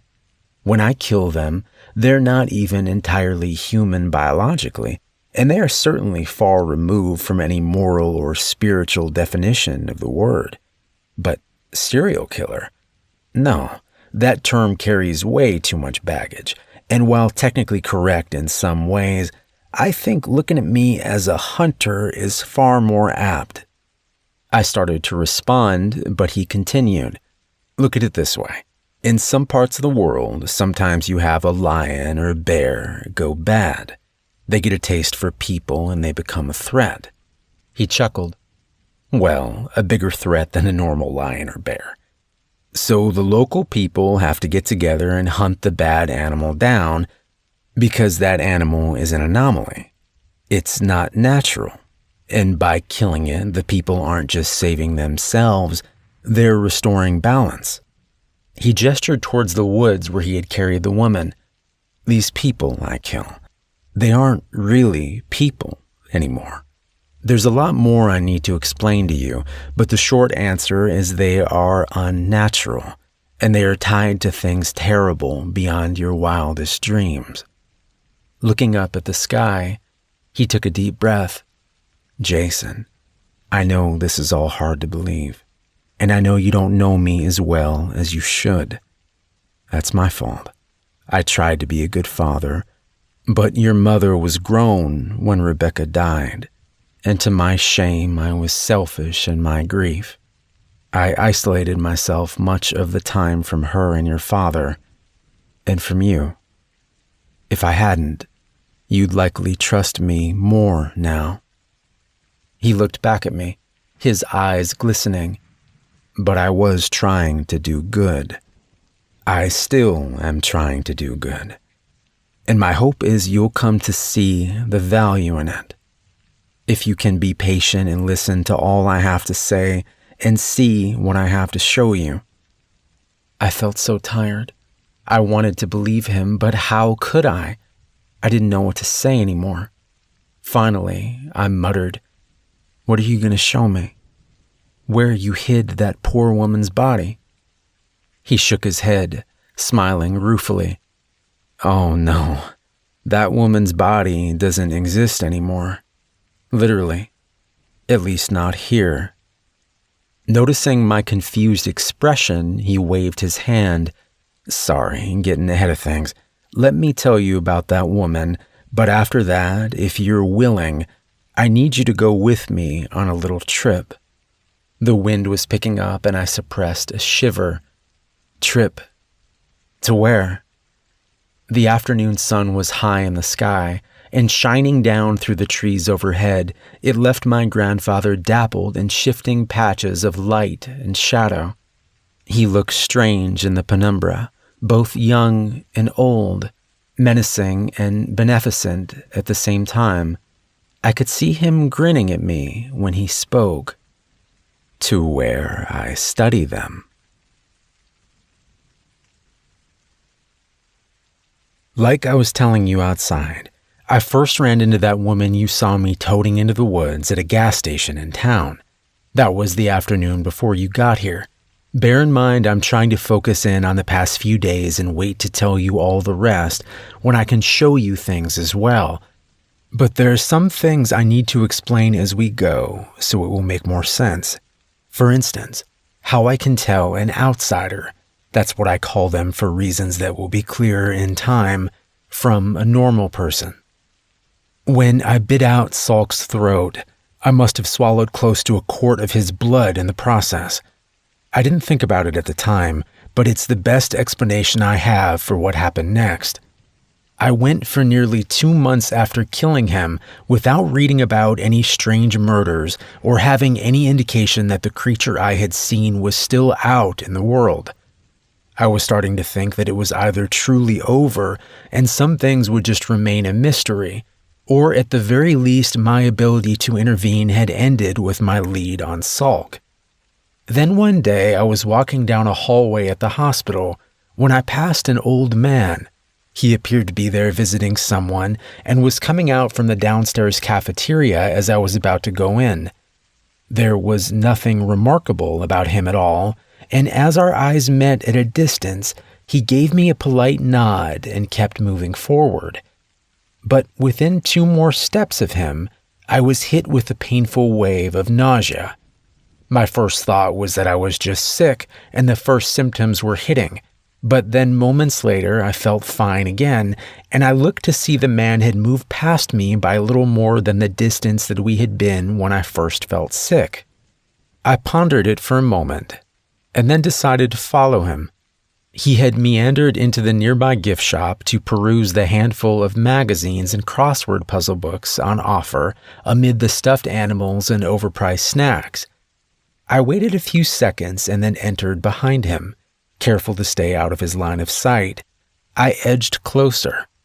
Again, when I got within about 5 feet of him, I was struck with nausea. Not nearly as strong this time, but very distinct and unpleasant. I tested it several times, moving back and forth out of the invisible demarcation between well and unwell. It was as regular and reliable as flipping a switch.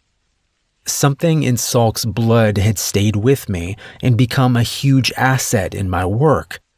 Whenever I get close to one of those things, these outsiders, I feel that same familiar, sick feeling. The range varies, but it's definitely grown over time to an average of about 20 feet. The first time is always bad, though I've grown accustomed to it enough that it isn't incapacitating. After the first time I make contact with one of them, from then on it's much weaker, though it never goes away entirely. And the feeling is unique to that particular outsider. Every first encounter with a new one is always strong. So going back to the other day when I encountered the woman, I was picking up some candy in the gas station, debating on whether I wanted to just eat junk food that night or actually get some kind of substantial dinner, and that woman walked past me on the next aisle over.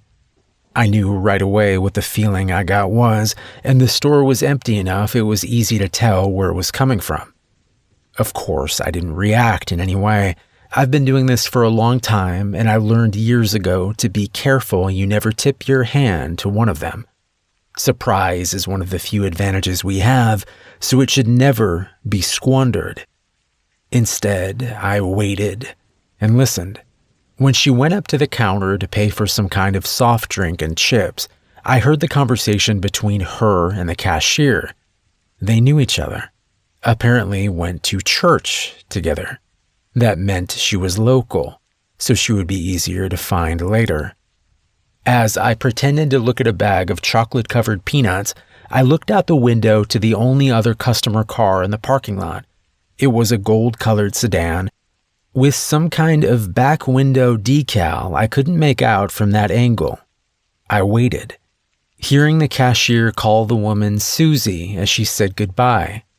Putting down the candy, I picked up another brand and made a show of studying the nutritional information on the back, which was a horror in and of itself.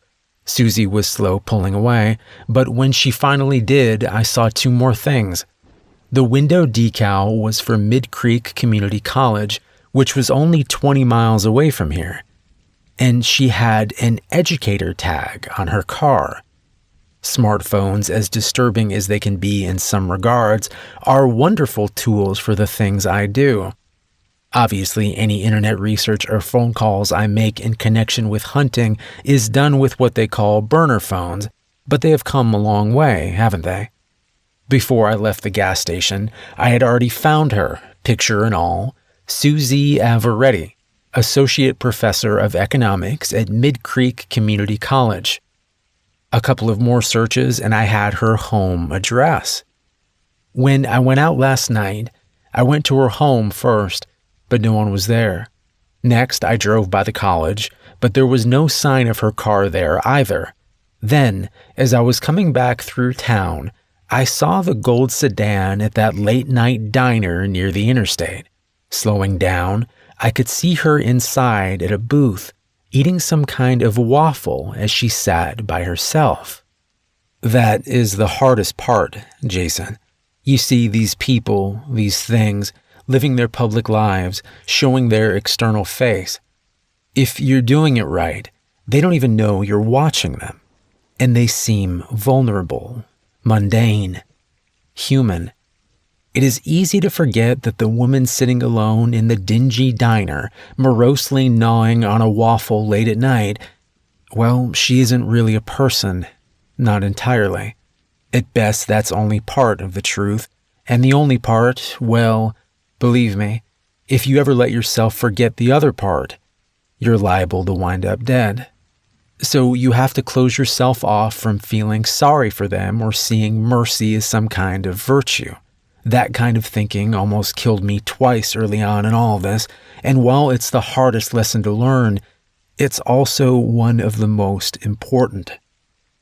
I parked across the road from the diner in the shadow of a rundown pawn shop that had gone belly up years earlier from the look of it. I watched her eat her food, pay her bill, and get in her car. I followed her, and soon it was clear she was most likely going home based on her route. It was an educated guess, but worth the risk to get the jump on her.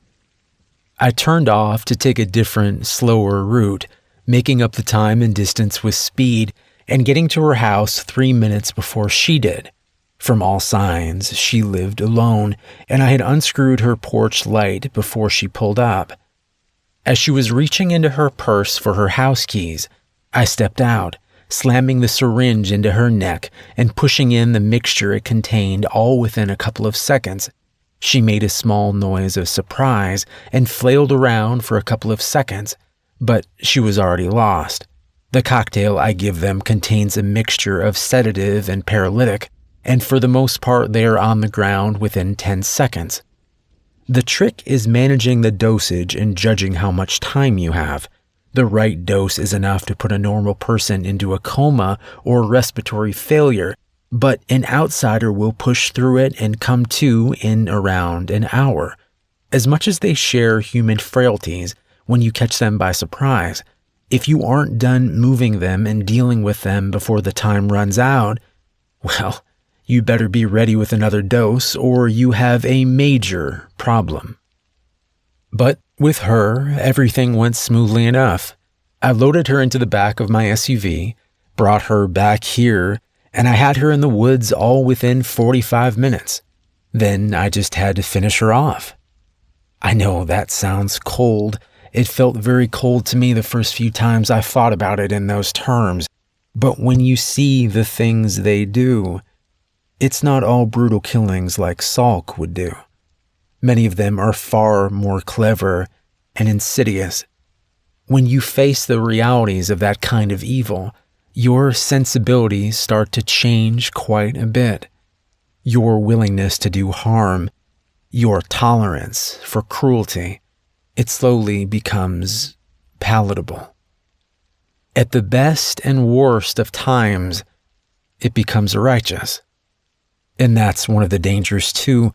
You have to understand these things to kill them, but you have to keep yourself separate too. When I perform a surgery, I want the patient to live very badly, but I can't let myself care about them or worry at a personal level. That emotion would get in the way, making me hesitate or make a mistake. It's the same thing with this. You cannot do this out of a sense of revenge, and you can't let yourself become like the thing you're hunting. In any case, the best and cleanest way to kill an outsider is to destroy what I call the seed. All of them, when they are alive and for a short while after they are dead, have this small, black, well, it looks like a pebble usually. It's tucked just beneath the left hippocampus most of the time. The hippocampus, as you may know, is part of the temporal lobe of the brain and is tied to creating memories as well as complex emotions. I have a theory that's why the seed is so close by. It makes it easier for it to influence the outsider's perceptions and reactions to things. That's also why when the pretense is not needed, such as when I was in Salk's closet or when he had me tied up, they're quick to revert to an almost emotionless default state. But we can talk more about all that later. For now, back to the point. If you drill into the left side of their skull, just in front of and about halfway up the height of the ear, you will often hit the seed. It may take 3 or 4 tries, but a moderately powerful cordless drill works just fine with some weight applied to pushing it in, and assuming you have a long enough drill bit, of course. The seed itself is fairly fragile, and when the bit hits it, it will shatter. Then something remarkable happens. There's a low vibration that you can feel in the air. It reminds me of the rumble hum you feel in a subway station sometimes. And then the body is just gone. More accurately, it collapses in on itself like some kind of dying star, but it is too fast to see with the naked eye. I've managed to catch some evidence of it on special cameras, but for reasons that will be explained, that's a difficult process in and of itself. But when it goes, it all goes. The body, the clothing it was wearing, and anything else that is inorganic and on it or inside of it.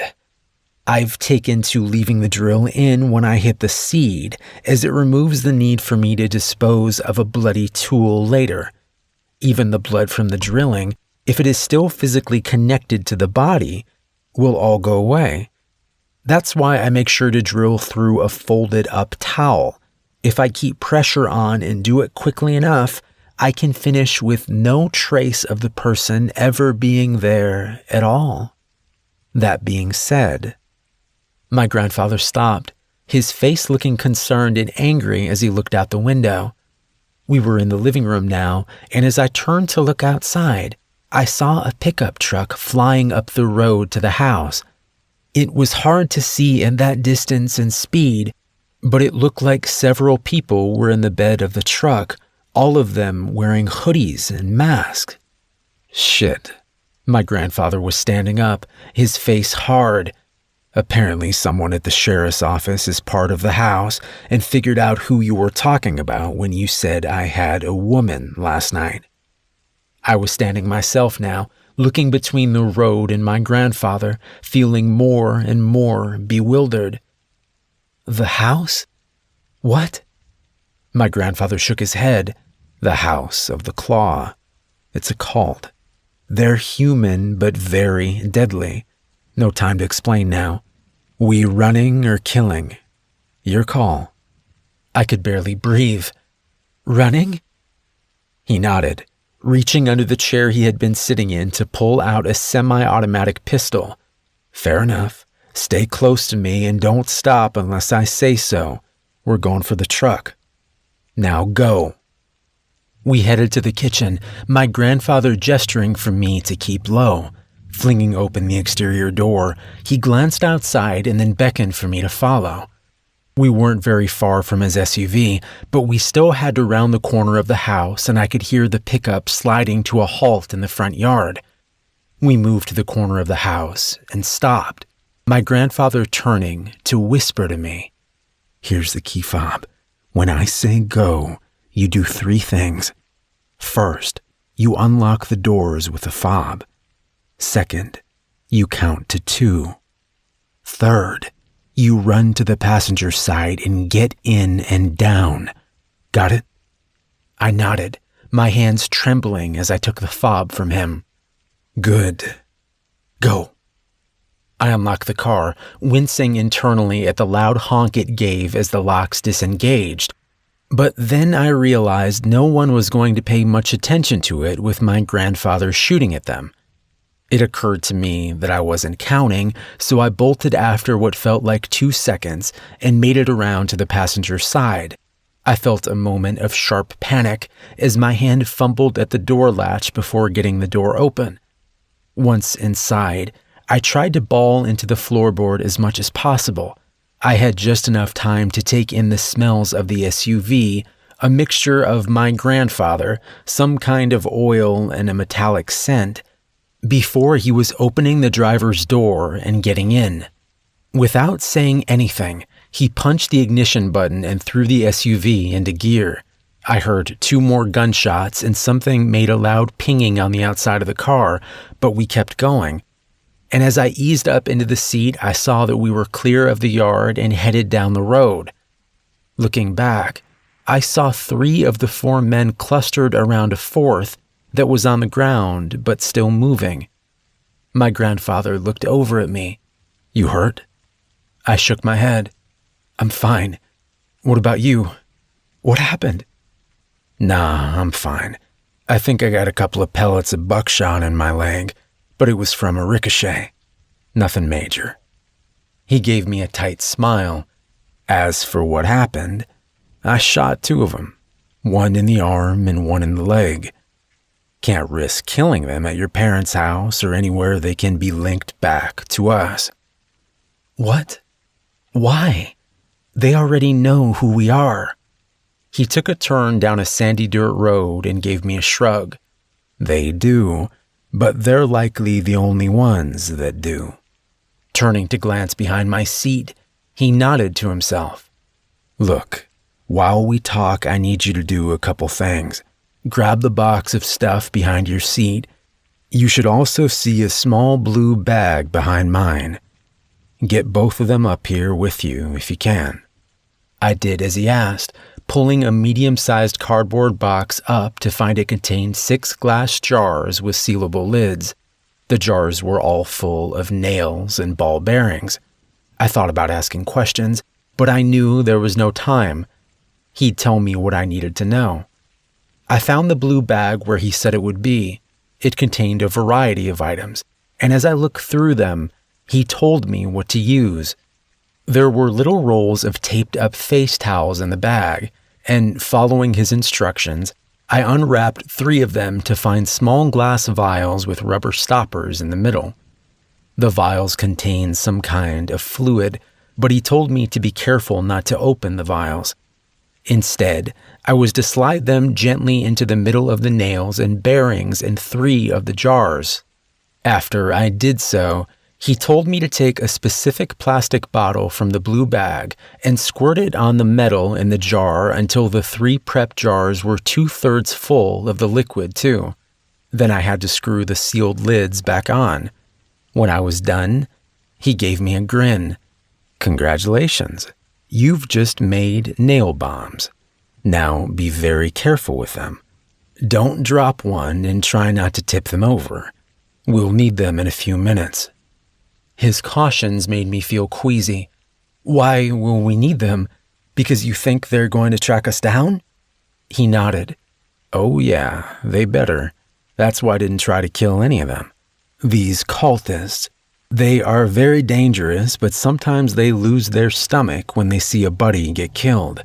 Weekend warrior types, I guess. And we need them to follow us." He looked up at the odometer. "We're about 10 miles away now. Need to be at least 10 more. Anyway, back to what I was explaining earlier. This cult, the House of the Claw, I didn't know they existed at first. Looking back on it, there were signs of their influence. That little boy that Salk picked up and killed, for instance. What was he doing out that late? And I learned later that he lived with his parents over 50 miles from where Salk snatched him. What are the odds of that happening? I can't prove it, but I suspect the house dropped him back there and had tipped Salk off as to where to look." His expression was growing angrier as he talked. That's what these crazy bastards do.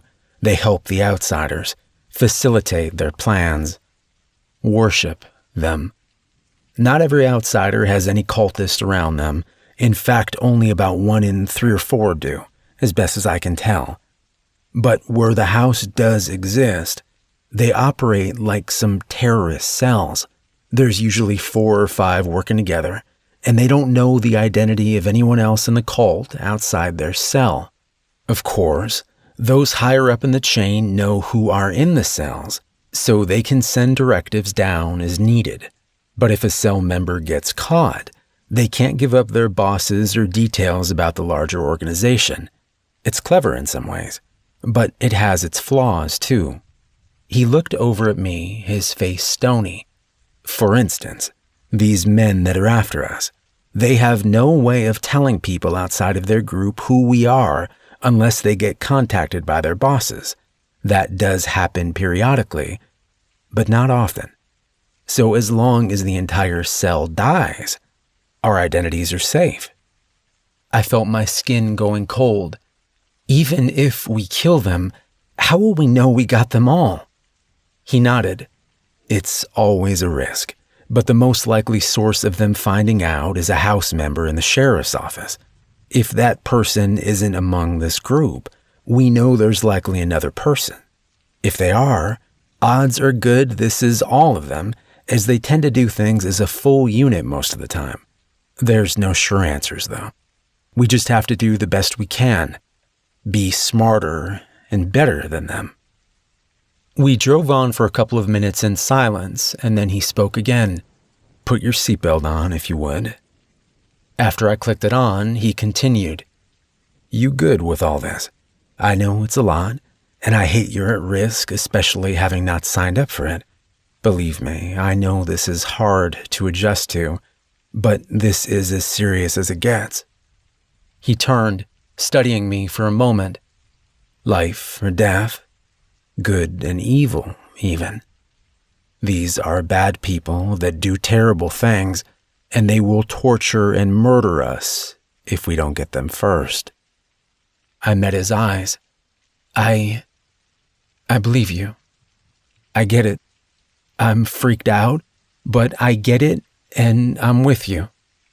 "Good, because I think this is a good spot. Hold on to those bombs, it's going to be bumpy."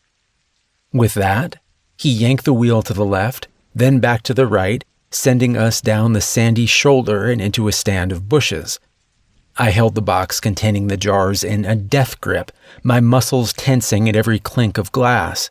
When we came to a stop, he smiled at me. "Good job. Okay, let's go. Get out, come around so I can show you something on this side, and then you'll come back and grab the 3 jars you prepped." I did as he asked, and when I reached his side of the SUV, I saw he had a long-bladed hunting knife in his hand. He pointed it at the tire as he talked. "Now, as you may have figured out, we're trying to make it look like we wrecked. We took this sandy road because even if they're idiots, they should be able to track us on it. But just because they aren't all brilliant doesn't mean you should underestimate the least of them, and some of them are very capable. Either way, we need a visible reason why we should have wrecked here." He took the knife and slammed it into the crevice between 2 tire treads. When he pulled it free, I could immediately hear the angry hiss of air escaping. My grandfather tapped the outer wall of the tire. It's easier to flatten a tire on this side. The rubber's weaker, but it's also very obvious that it was cut. So when you need it to look like a blowout instead of a cut tire, you have to hide the cut in the treads. If they saw a cut tire, they might suspect an ambush. Now, hopefully they'll just think we had bad luck. He patted my shoulder and laughed. Lots of teachable moments today, I guess. Now go get those bombs. He guessed we had about 3 minutes left before they should be on us. In that time, he grabbed a scoped rifle out of the back of the SUV and got me into a position across the road with my 3 nail bombs and some final advice. The way these things work is that they have to hit something hard enough that the vial inside breaks. When its contents mix with what's in the outer part of the jar, you get an explosion filled with metal and glass shrapnel. So what that means is this. First, you throw it against something hard or hard enough it will break on landing. The jars at this point should weigh about 7 or 8 pounds. So if they land on asphalt from more than 10 feet up, they should break. Throwing it hard at the road or the truck will work too, but try not to directly hit a person or you run the risk of it bouncing off and not breaking. And above all else, do not throw it where it goes off close to you, or you'll be caught in the shrapnel too. He had me positioned in an elevated spot behind some bushes, about 20 feet from the road. You're far enough away here and in good position, and hopefully they will be focused on the wrecked SUV for a bit. But wait until they start to get out or the pickup will protect them a good bit. Take your time and aim, and when your third one is thrown, you slowly work your way farther into the woods. Do not wait for me, and keep going straight back from the road. I'll find you when I'm done with them." He seemed to be debating something internally, and after a moment he pulled out the semi-automatic and handed it to me. "Have you fired one of these before?" I nodded. "A couple of times in college. I know how to shoot, and this is the safety, right?" He looked grave. "Yes. Keep it on, but keep your finger away from the trigger unless you mean to fire. There's one in the chamber, and it will keep feeding them in unless it jams, which it shouldn't. You have 13 shots. Do not lock your arms. Do not pull the trigger. Squeeze it. Hold it tightly when you fire and remember it will recoil. For both the gun and the grenades, accuracy is always better than speed. Slow is fast and fast is slow, and you do not fire this at all unless you have no alternative. My goal is that they never see you at all, okay?" I could see by his expression he was scared, and I realized it was fear for me. I felt a wave of love for him and guilt at how I'd treated him. "I'll be okay. I'll play it safe and do what you told me."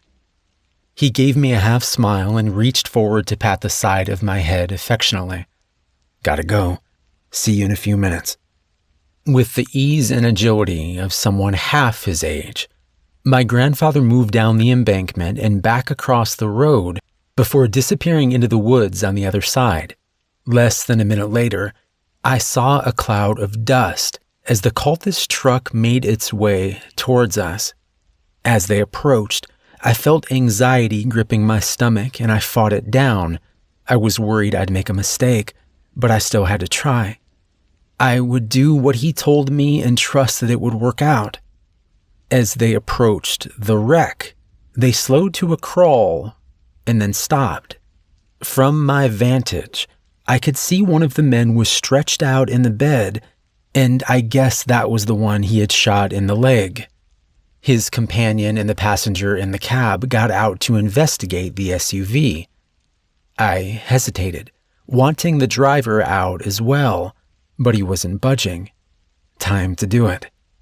The first jar hit the top of the truck, and while the explosion wasn't as loud as I'd expected, the carnage was impressive.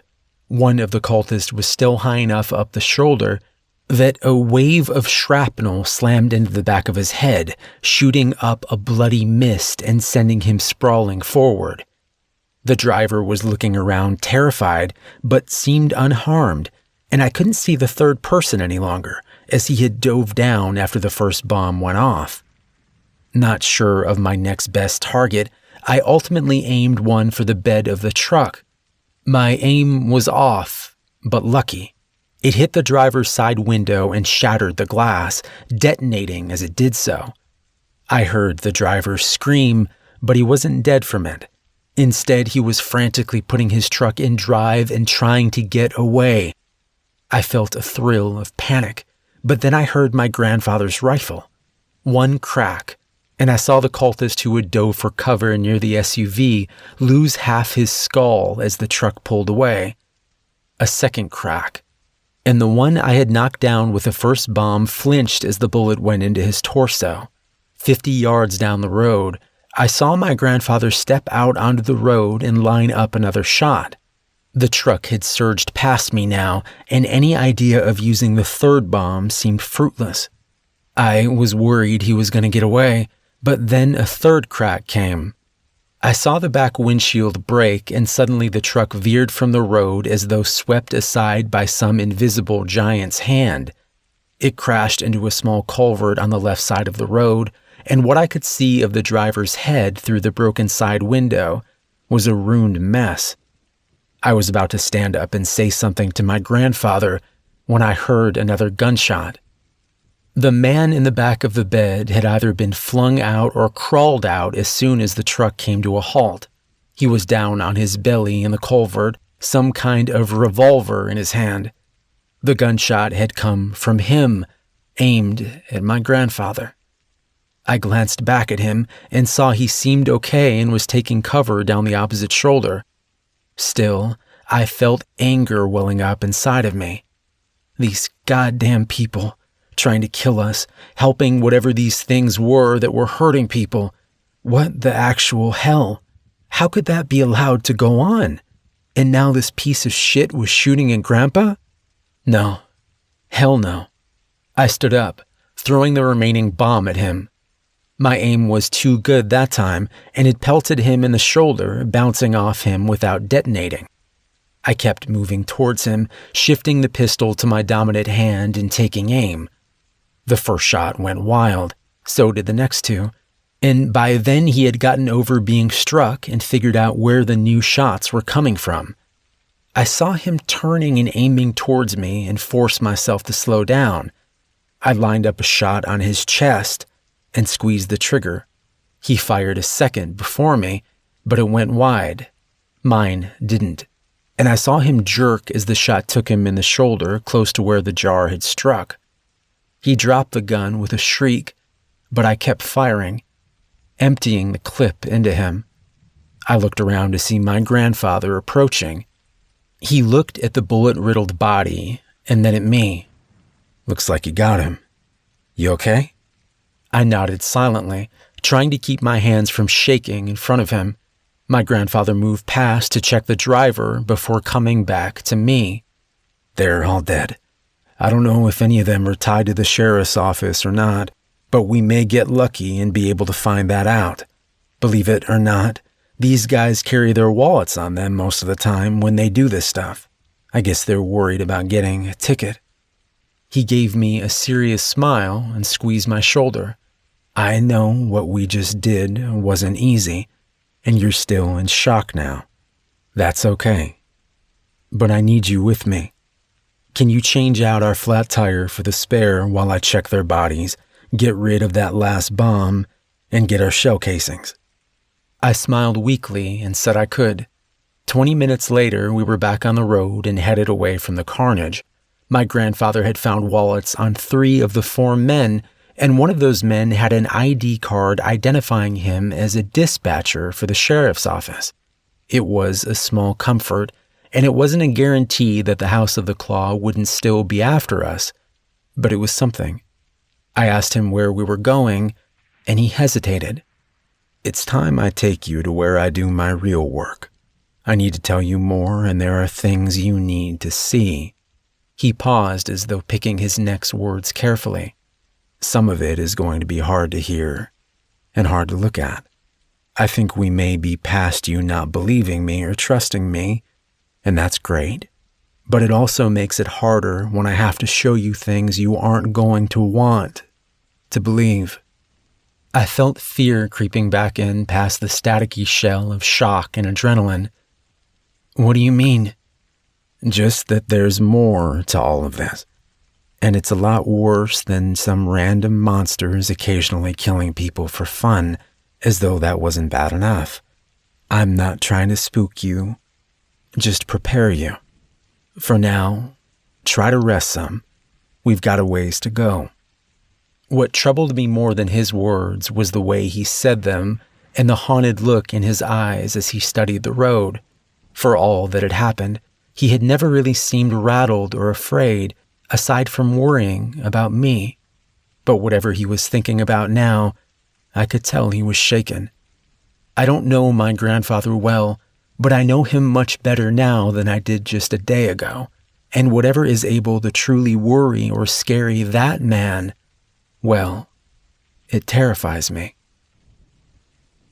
We rode silently for some time, with my initial assumption being that we were going back to his hometown for him to tell me the rest.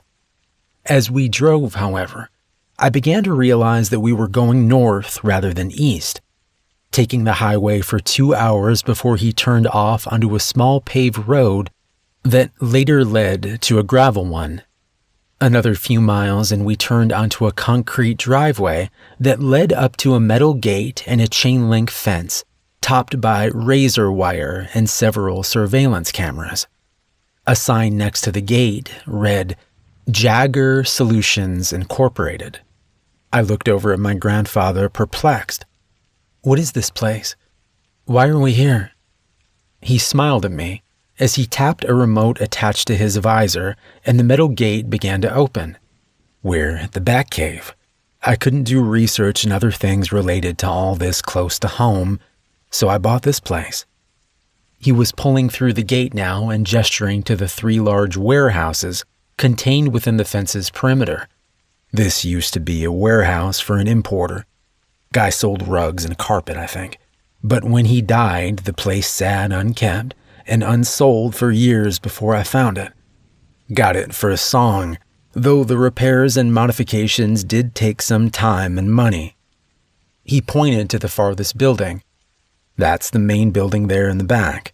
Those other 2 are mainly for storage and some fake inventory in case the place ever got audited or broken into. Most people don't even know it's tucked back here, though."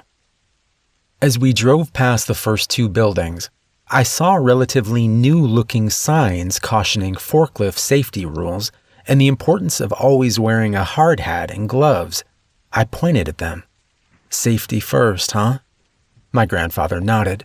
"Yeah, me and my non-existent workers have never had a workplace death since I bought the place." He paused. "Well, except for outsiders." We parked outside of the building, and he led me to a door with a keypad making a point of showing me the code before we entered. Inside was largely empty, except for a pickup, an SUV, and a corner of the building that had been converted into a workshop of sorts, filled with workbenches and tools along with a heavy oak desk. I looked at him questioningly. "The Batcave?" He let out a chuckle. "No, not this." He walked over to a far corner that was largely in shadow, and as I drew closer, I saw that it contained a stack of what looked like corrugated roofing tin. He went to a spot at the edge of the tin and stepped on it with his foot.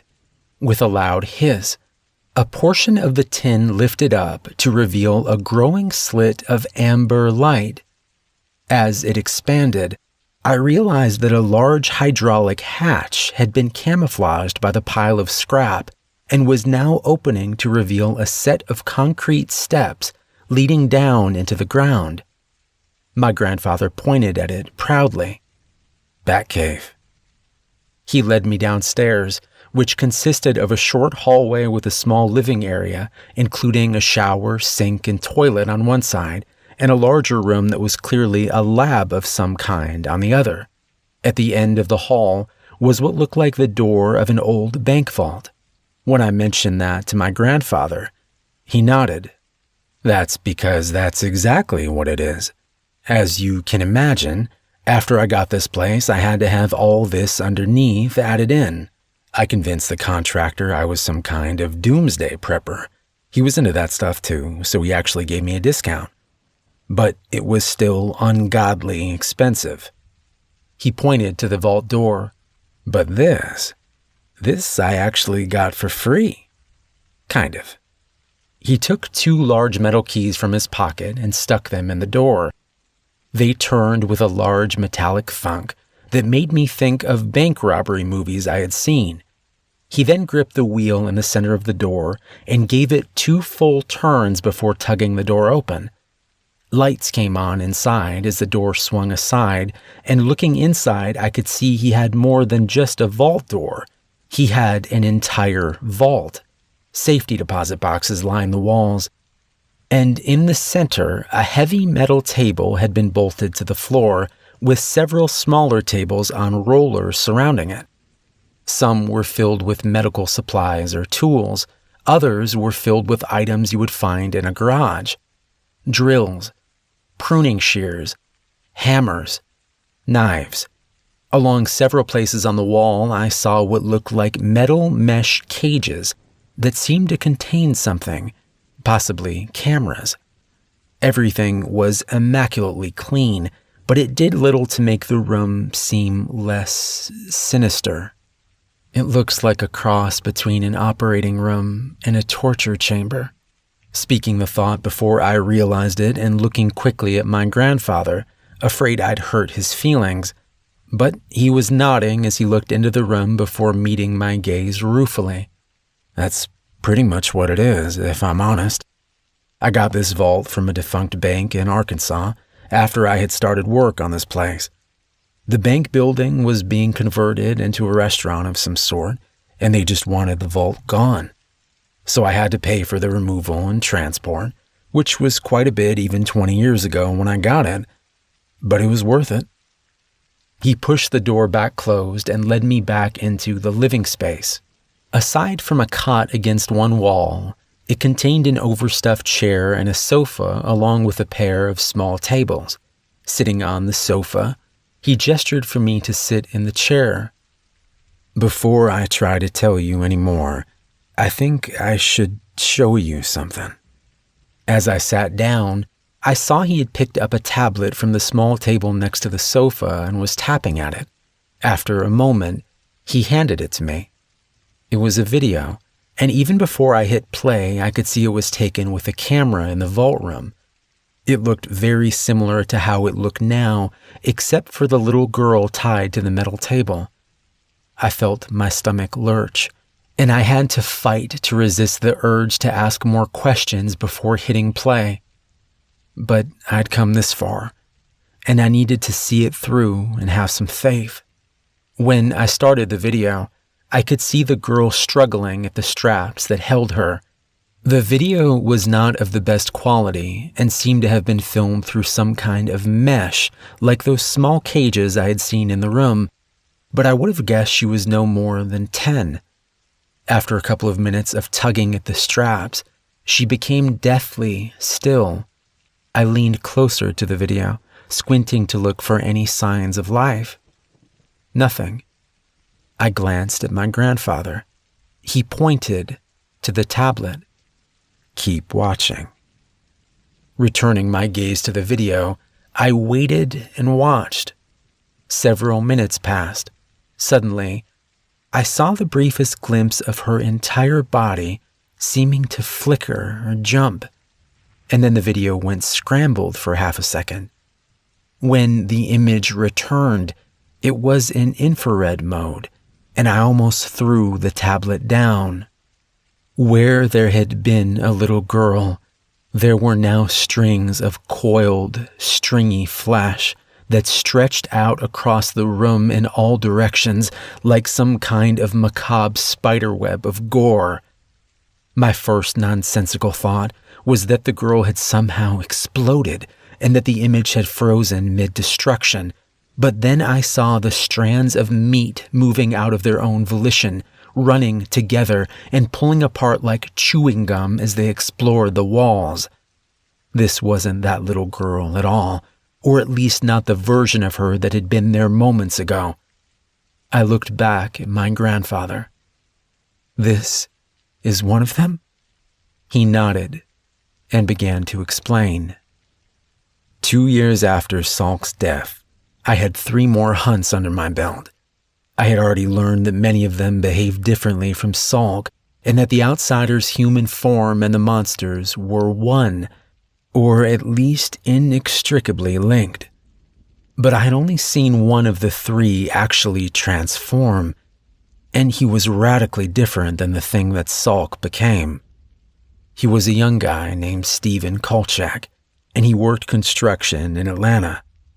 I had taken to going to medical conferences different places to have a reason to travel and widen my net and search for more outsiders. I'd encountered him at a diner near his current worksite and decided to extend my stay a few days. I trailed him back to work and found he was working on a high-rise apartment building that was going up nearby. He knocked off at 4 that afternoon, and I kept up with him all the way out of Atlanta proper and into one of the suburbs where he lived with his parents. I followed him for the next 3 days and nights as best I could, and on the 3rd night he left home and headed back into the city. At first, I thought he might just be going out somewhere, but he headed right back to the worksite. He didn't seem to have a key to the gate, but he scaled the fence nimbly and ducked into the shadows of the partially constructed tower. I went down the fence a couple 100 yards and followed suit. It took me a couple of minutes to find him in the dark, but then I saw him in the dim illumination of a distant streetlight, standing just inside what would one day be the lobby of the building. He was looking up at one of the walls as though trying to decide something. His face half hidden in shadow, but the portion I could see was as blank and emotionless as Salk's had been. Then he changed. In the blink of an eye, where Stephen Kolchak had stood, there was a much smaller creature. 2 feet tall or thereabouts, it had a barrel of a torso with 2 arms and legs all covered in something that looked more like bluish moss than any kind of hair, and a flat, thick head that looked like a snapping turtle, except for having 6 eyes on each side of its long, sharply beaked snout. It gave out a small, contemplative clicking noise as it shuffled back and forth, still looking up at the wall. Suddenly, it leapt up 10 feet and clung to the spot it had been considering. As I watched, it began to lick the wall with a long black tongue, each lash leaving a blue-gray trail of slime on the spot that quickly blended in with the concrete. I had no idea what he was doing, but I knew it was nothing good.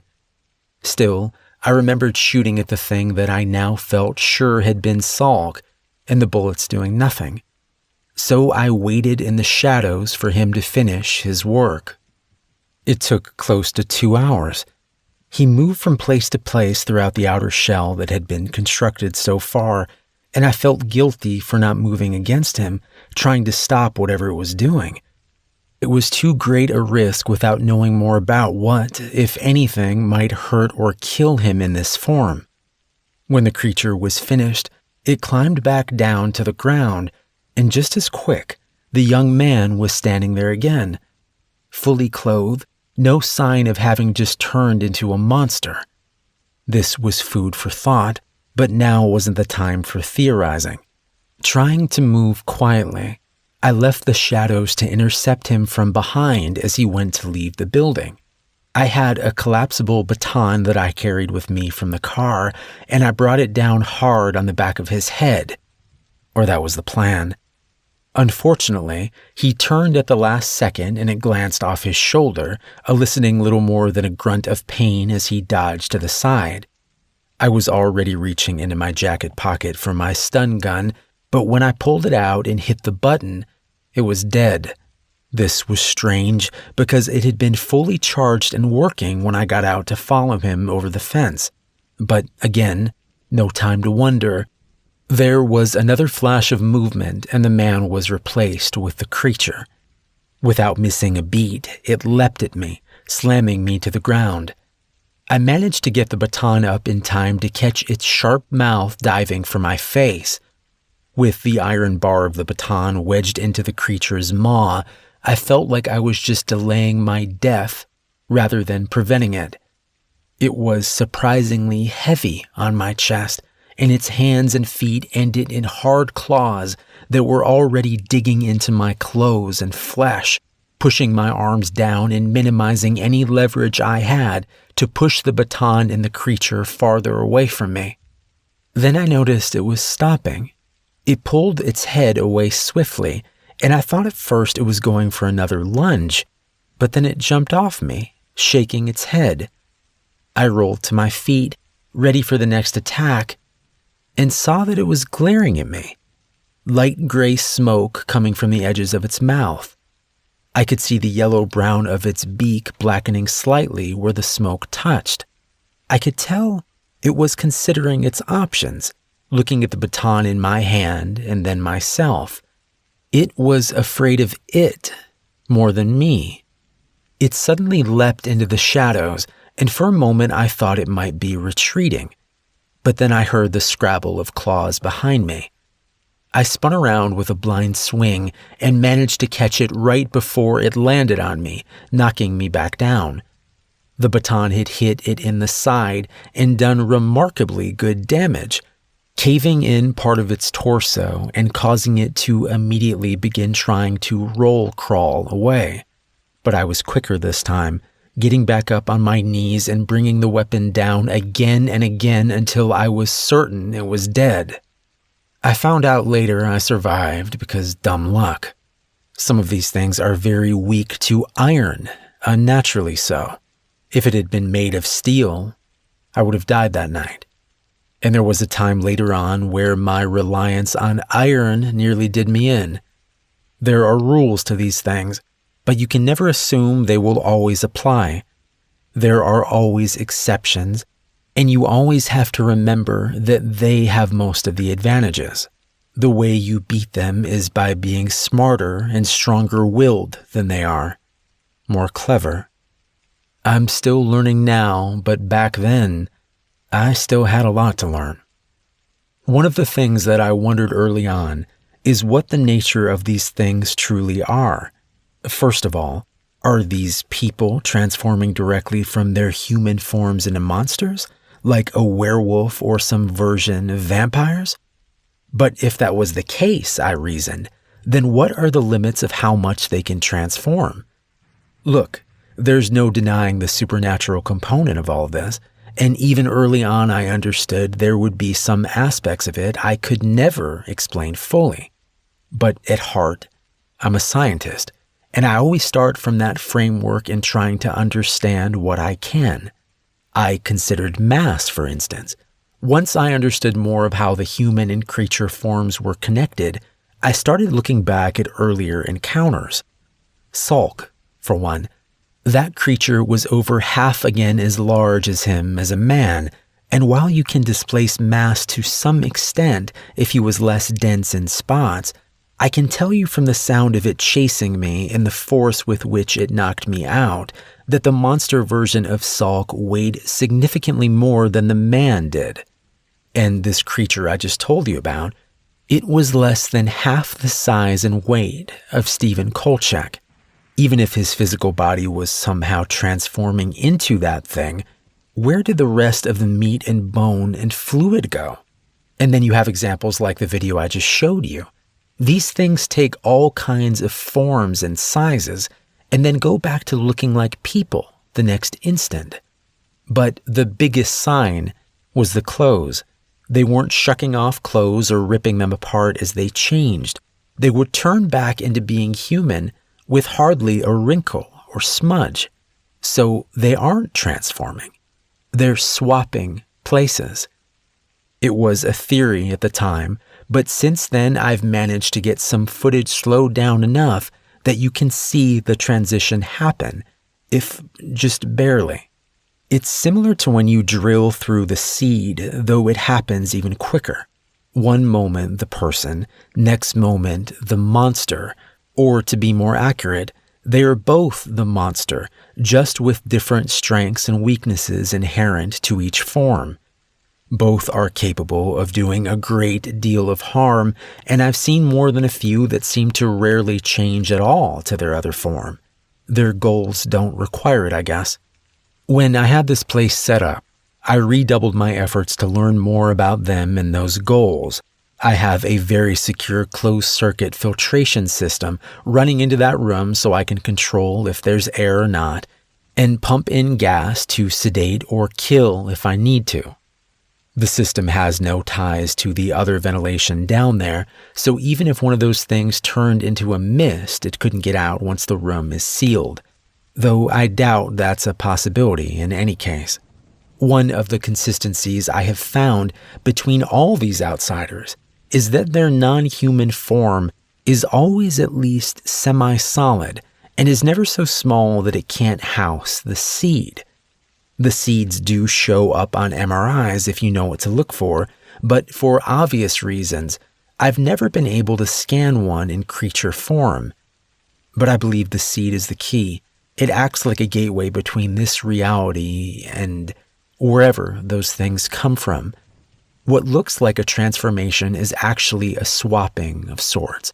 But if you destroy the seed, you destroy the gateway. And if you kill the human body, the seed will dissolve approximately 37 minutes after brain death. That's by design, I think, just like most of this is by design. As he had talked, my grandfather had been animated telling about his encounter with Kolchak, but that life had drained away as he talked about all he had learned. Now he was silent a moment, staring off with a melancholy expression, before looking back to me and forcing a smile. He leaned forward and tapped the table. "Did you notice the wire mesh in front of the camera in the video? Did you see those wire boxes in the vault?" I nodded, and he went on. "When I first captured one and put it in the vault, I set up 2 camcorders to record what happened. I didn't think there was any real risk of it getting out, and I had gas ready if I needed to knock it out or kill it, at least assuming that gas would work, because again, you can never assume anything is certain with these things. In any case, I lock it in, it wakes up, it transforms for a while and tries to get out. I can hear it beating against the door. Then it tries swapping back to the person, a pretty woman who ran a wedding boutique in Memphis, and I can just barely hear her screaming and crying as sympathetically as she could muster through the wall. I hit the gas, go in and deal with her, and then I check the video. The videos were blank, and the cameras were fried. I figured out that whenever the swap happens, it sends out a short but very strong electromagnetic pulse, kills electronics and lights in about a 40-foot radius around it. That's why my stun gun had died fighting Kolchak, and that's why my cameras got toasted. I nodded. So you built Faraday cages around cameras to shield them? He laughed and nodded. Exactly. Very good.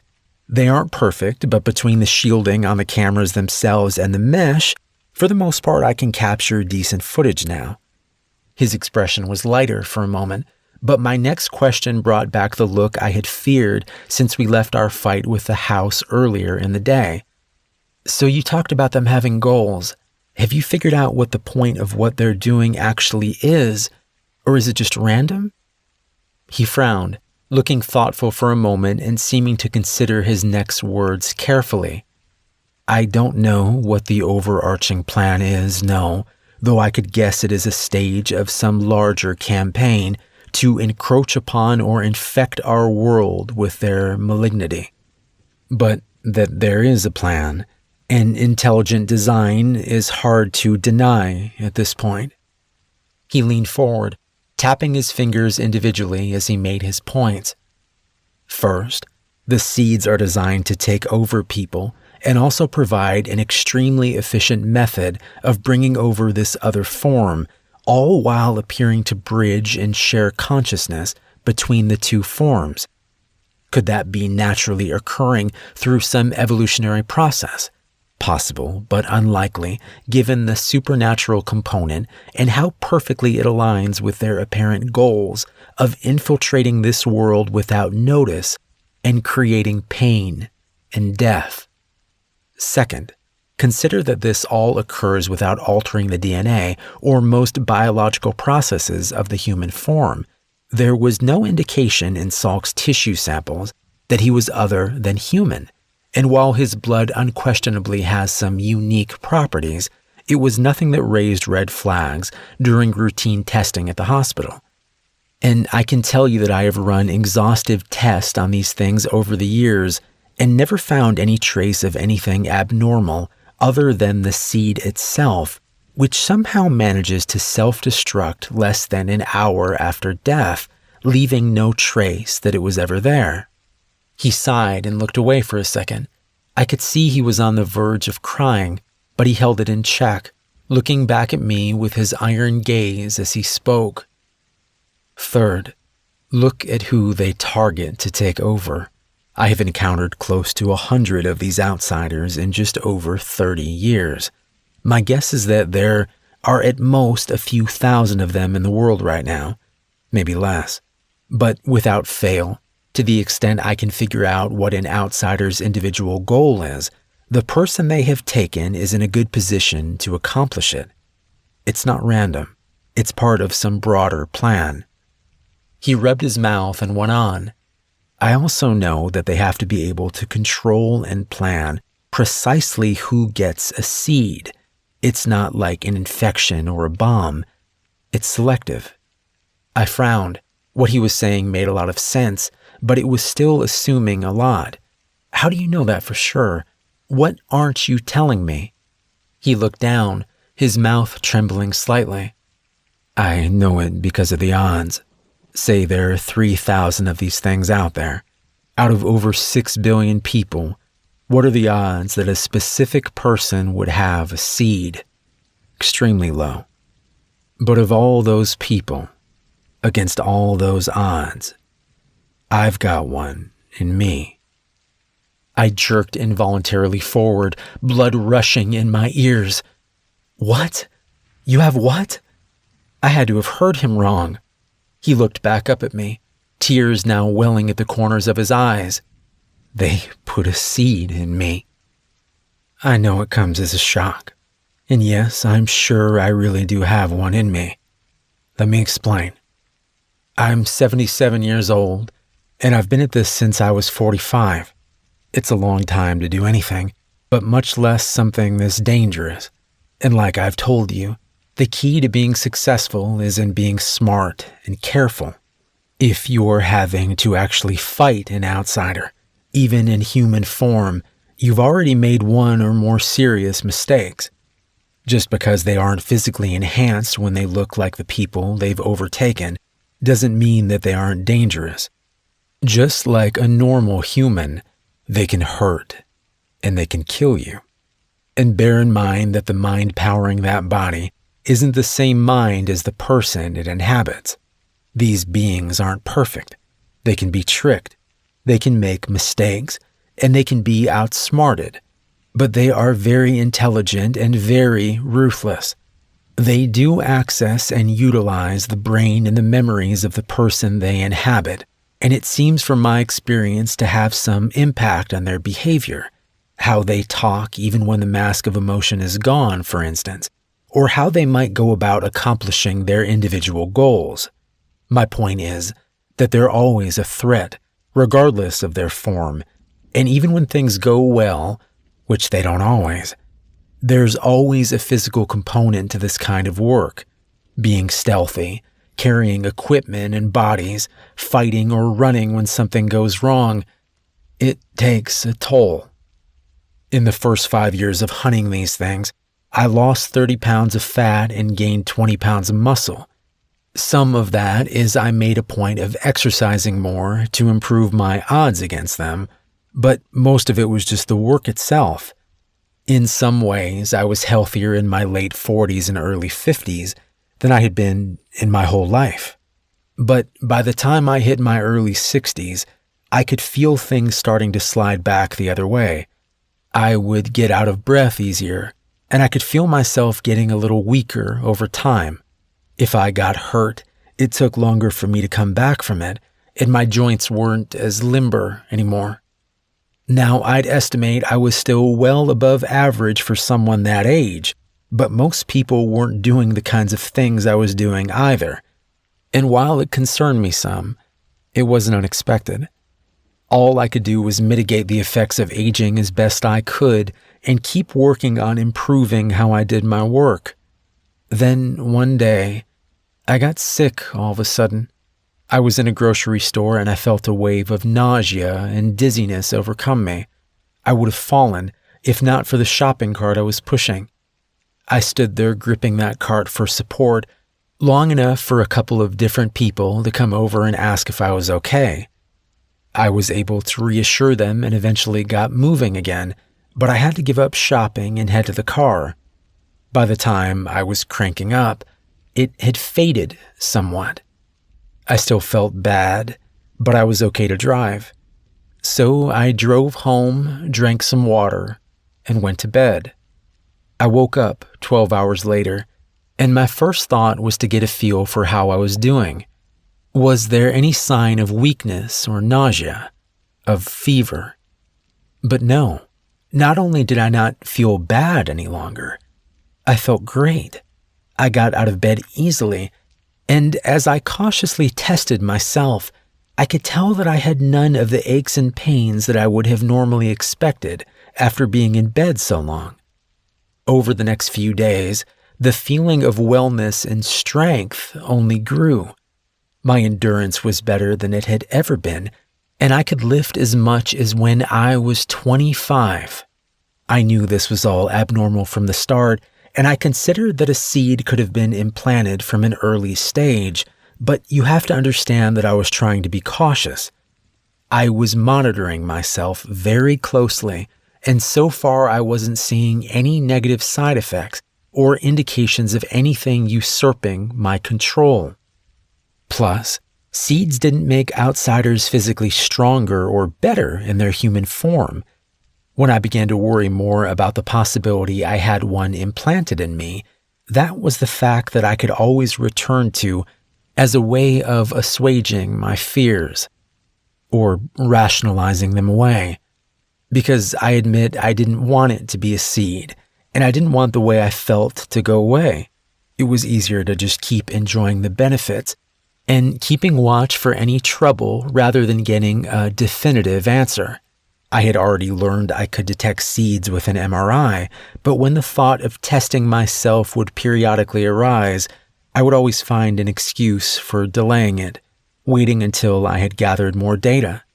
I was being foolish and selfish, trying to lie to myself and doing a poor job of that. But then, I got shot in the chest. While I've had several encounters with the House of the Claw over the years, today was only the fourth time I actually had real combat with them. The first time was when I was in my 50s, and the second time was a short time later with the remainder of the first group, which taught me the importance of killing an entire cell when you can. The third time was about 6 months after I had gotten sick in the store and woke up the next day feeling so much stronger. I had hunted down 2 outsiders in that 6-month period, but the second one had a group of the house that were serving it, which I learned a few days later when they ran me off the road. There were only 4 in that cell, and the first 2 I actually managed to run over with my car by playing possum when they approached to see if I was dead. The third started to run, and was actually shot and killed by the 4th as some kind of weird cult court-martial. Then he turned the gun on me. My gun had gotten dislodged from its normal place behind the passenger seat, somewhere between mine getting run off the road and turning the 2 house guys into speed bumps. The 4th member was too close for me to search for the gun and at a bad angle to try and hit him with the car, so my thought was to reach him with my baton before he turned his attention from the cohort he was murdering back to me. I almost made it. I was raising the baton to bring down on his arm when he turned and fired into my chest. His aim wasn't perfect, but it was good enough. The bullet perforated my right lung and went out my back, chipping a rib along the way. I spun from the impact and had the presence of mind to keep turning, whipping the baton into his face as I drew even with him. It struck him with a wet and meaty crunch that dropped him immediately. I fell the next moment, my chest burning painfully with each breath.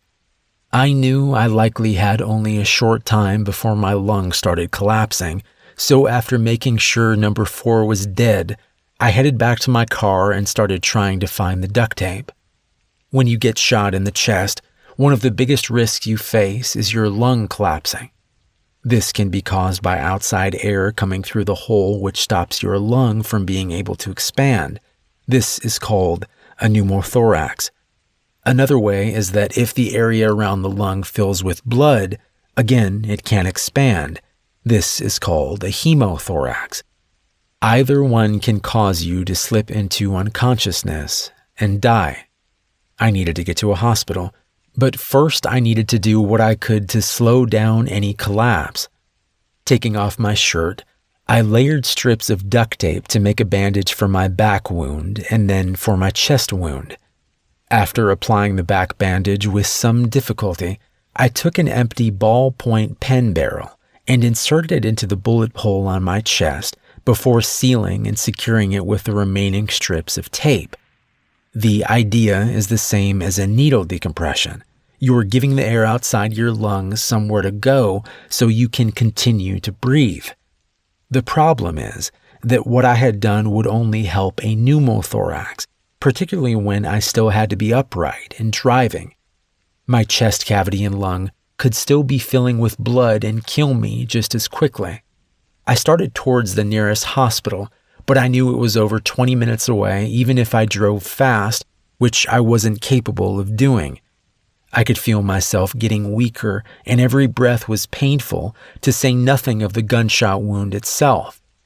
I kept driving as I tried to think of better alternatives to my current plan, and as I went, I realized I was feeling better. At first, I thought it was my imagination or the onset of physical shock, but as the minutes passed, I could see tangible improvements.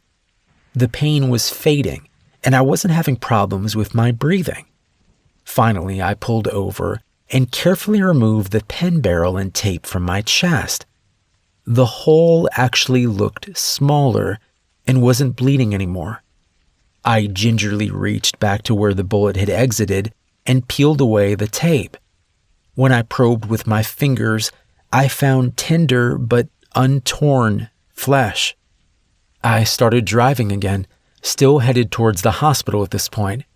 My mind was swimming, and I was already chastising myself for not having looked into what was happening to me more. for not finding out if I had been compromised by a seed or some other outside influence. I promised myself that if I survived this, I wouldn't turn a blind eye for convenience's sake ever again. When I reached the hospital parking lot, I looked at my chest again. It was completely healed. I had no pain or problems that I could tell. Instead of going in, I went to my own office and ran tests.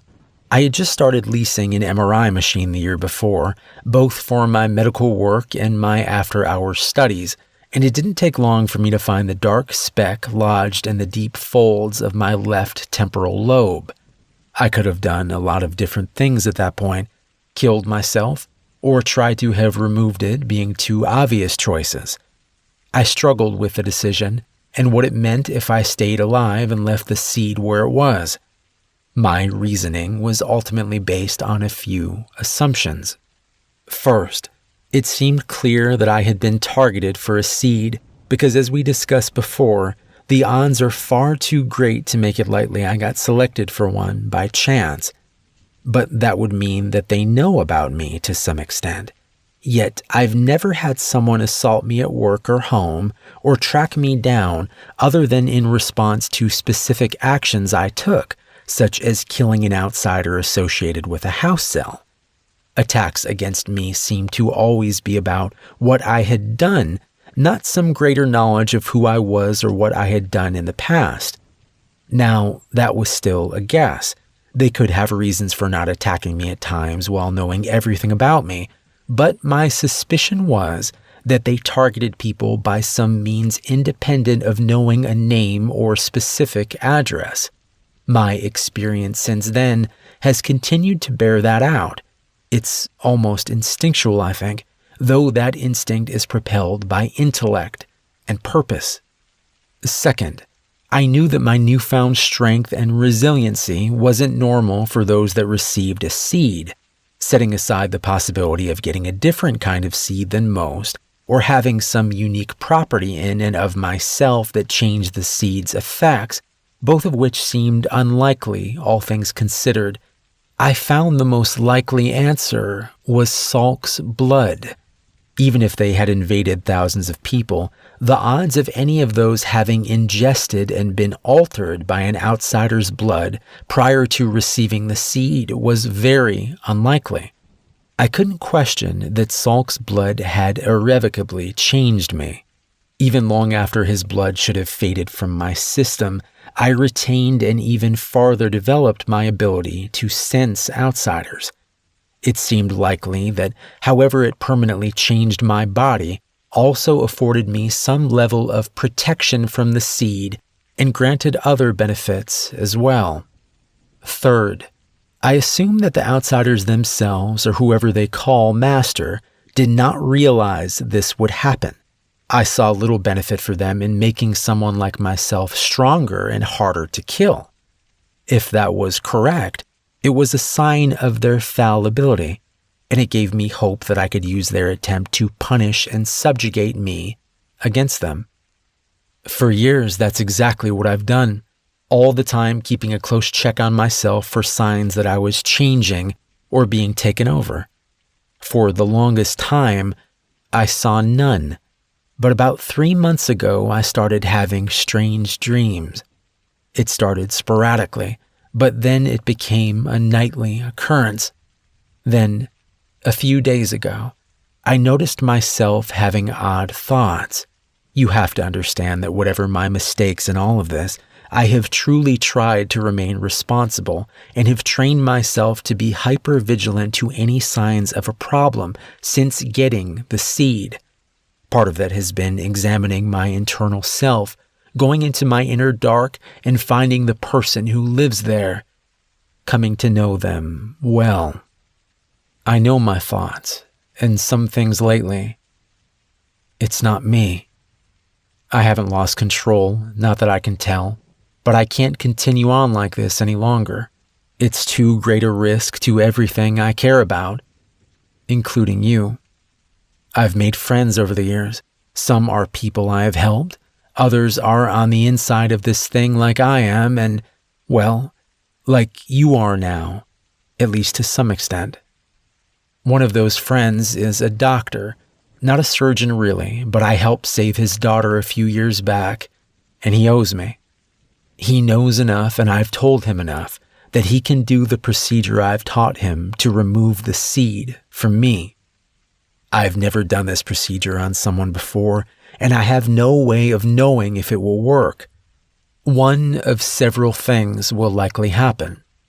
1, he will be able to extract the seed with minimal brain damage and no fracture of the seed. If that happens, I will likely live and be okay. 2, he will extract the seed intact, but it will cause significant brain damage, either killing or severely impairing me. That is not my favorite outcome. 3, he will fracture the seed during extraction, and I will get transported either alive or dead to wherever these things come from.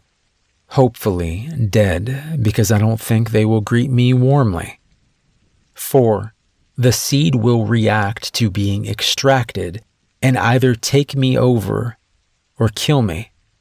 Now, there is another possibility in all this. Given our history, I think it's unlikely, but I can't rule it out. If my doctor friend Prakash has been gotten to, he may try to kill me while I'm under. In that event, or if the seed does start taking me over, it would be useful to have an insurance policy. As I can tell, you've already guessed that I'm talking about you. This is nothing you have to say yes to, and I hate the idea of putting you at more risk than I already have.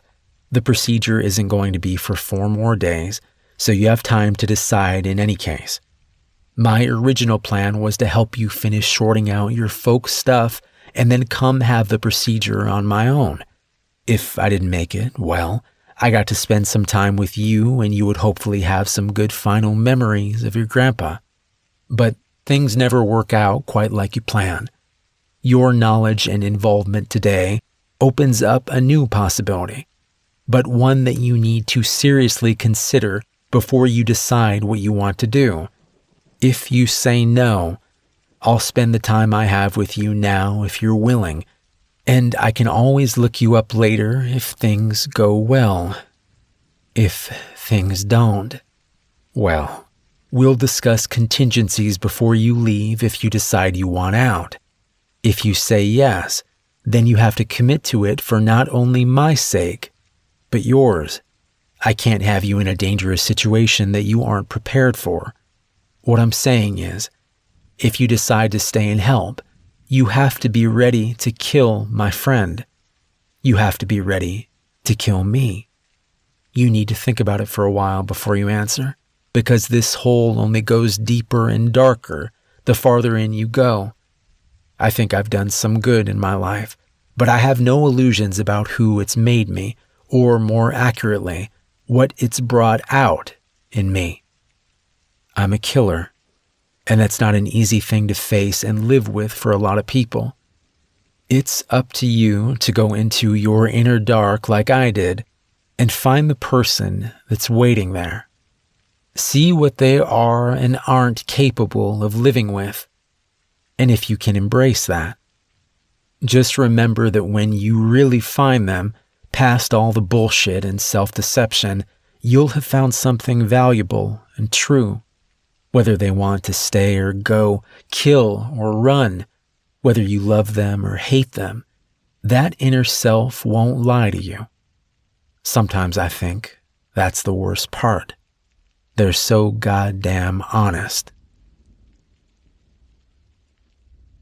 My grandfather's going to die, and it's my fault. That's the thought that keeps pushing to the surface as I pound on the lab door, screaming for Prakash to let me out, to not do this.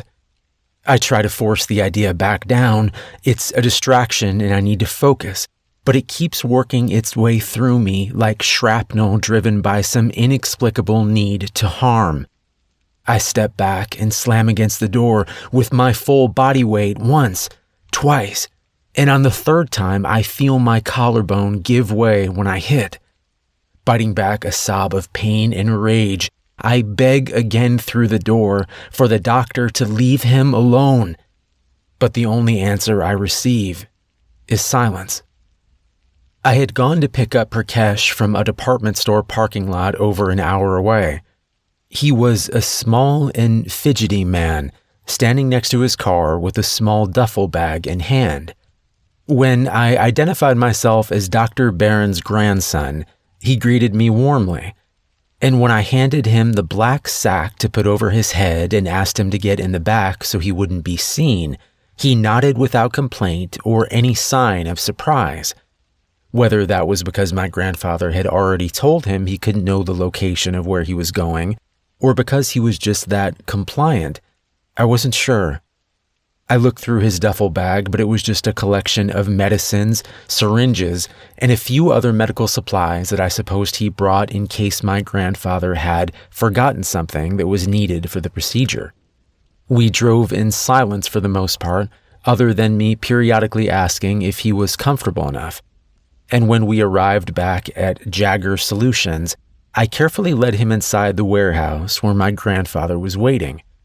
After patting him on the back and thanking him again for his help, my grandfather led Prakash down to the lower level before finally removing the black sack from the man's head.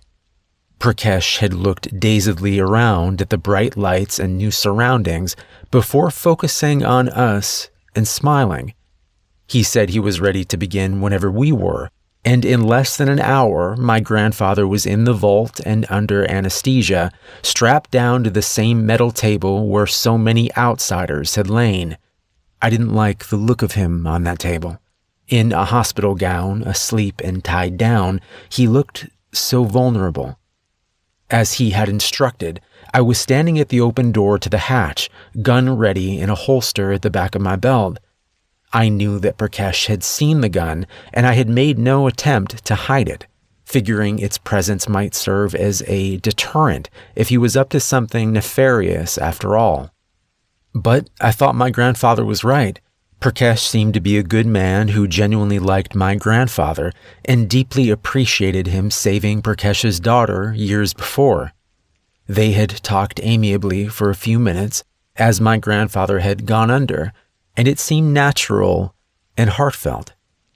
As he was fading into unconsciousness, my grandfather had waved me over. When I was close by, he gave my arm a squeeze and met my eyes. "Remember everything we talked about. I love you, and I'm very proud of you." I saw tears forming at the corner of his eyes. "I put a letter for you on my desk in the lab, too. Just wait and read it when this is over, however it turns out." Giving me another squeeze, his eyes began to flutter shut as his hand slipped away. Wiping my own eyes, I went to my post by the vault entrance. While my grandfather had described the procedure to me, I had only understood it at the most basic level, and I assumed it was going to be a fairly long operation. In truth, after Prakash started to work, it was all done in less than an hour. My grandfather had already shaved his own scalp around the surgery site, so after sterilizing the area, Prakash used a surgical saw to cut out a small piece of skull on the left side of his head, setting it aside on one of the rolling instrument trays in the room. He then inserted a thin metal rod that my grandfather had showed me was actually an endoscope, a small camera used in brain surgery. This was followed by a thin hollow tube when he said he had located the seed. A tiny rod ending in an articulate claw was inserted down the tube, with the idea of it being positioned at the other end to safely grab the seed and pull it back through the hollow tube itself and out of my grandfather's brain. As Prakash worked, I felt myself growing tenser and tenser, cool sweat pouring down my back and legs as I waited for it to be finished or for something to go wrong. I kept imagining my grandfather suddenly waking up and trying to attack us as the seed took him over. Or, perhaps worse, him just disappearing entirely if the seed became damaged during extraction. But nothing like that happened, and when Prakash finally removed the extraction rod, I saw the small metal claw at the end held something small and black. Is he okay?" I blurted out, instantly regretting any distraction I might be causing while surgery was still going on. Prakash didn't turn, but nodded. "He's very strong, and I think it went well. Like your grandfather probably told you, this isn't my specialty, but after I replace the skull door and bandage him up, he should be done." I nodded back before realizing he couldn't see it with his back turned. "Good. That's awesome. Thank you so much for helping us." I thought for a moment I saw Prakash flinch, but he continued to work steadily, and I decided it was my imagination.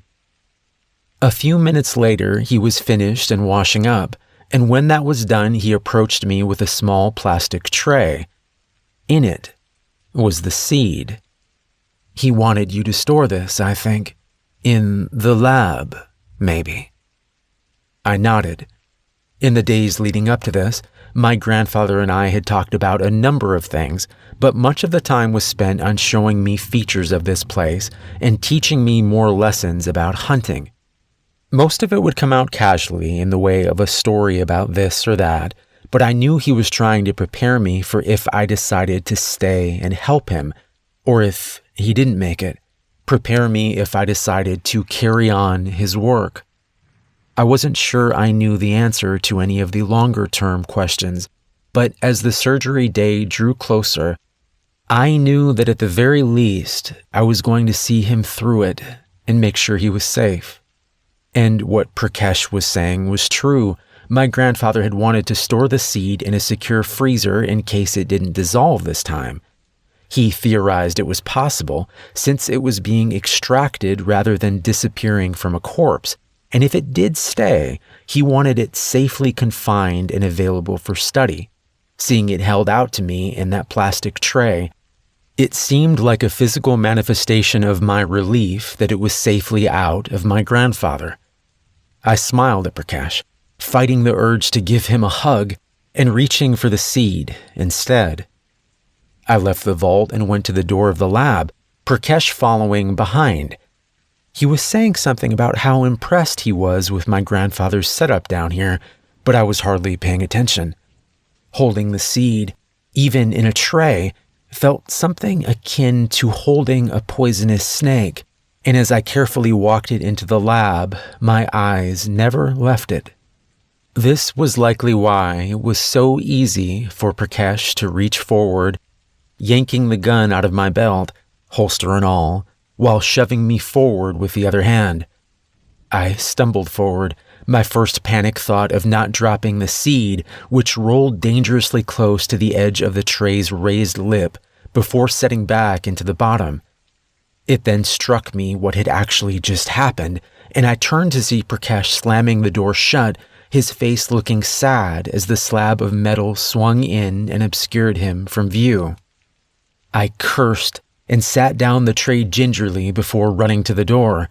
It was designed to lock from the outside in case there was ever a problem in the lab, and I knew of no other way out. I beat on the door with my fist, screaming for Prakash to let me out, but there was no response. I tried to calm down, searching the door for any signs of weakness I was overlooking. It was a sturdy metal door, and the hinges were on the outside as well. I looked around the lab for something I could possibly pry the door open with, but there was nothing I could see that would make a dent in the job. Finally, I went back to yelling and pounding on the door, slamming against it hard enough to break my collarbone. At this point, as I lay defeated and weeping at the bottom of the door, I knew at least 15 minutes had passed.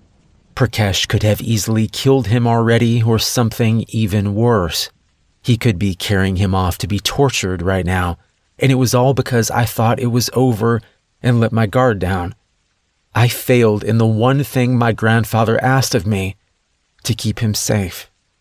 I beat my head with my fists as I cried harder. I could feel myself slipping closer to some dark nadir of self-loathing and despair, and I forced myself to stop. Now was not the time for this weak bullshit. I needed to think, to try and be more like him. I needed to be smarter and better. Wiping my face, I stood up and started looking for anything that I might have missed or that might be useful. I saw my cell phone on one of the counters, but it was useless at the moment. My grandfather had turned on a series of cell phone jammers before I arrived with Prakash to keep him from being able to communicate with the outside world while he was with us, and the controls for them were in the living quarters, not the lab. I jammed the phone into my pocket and kept looking.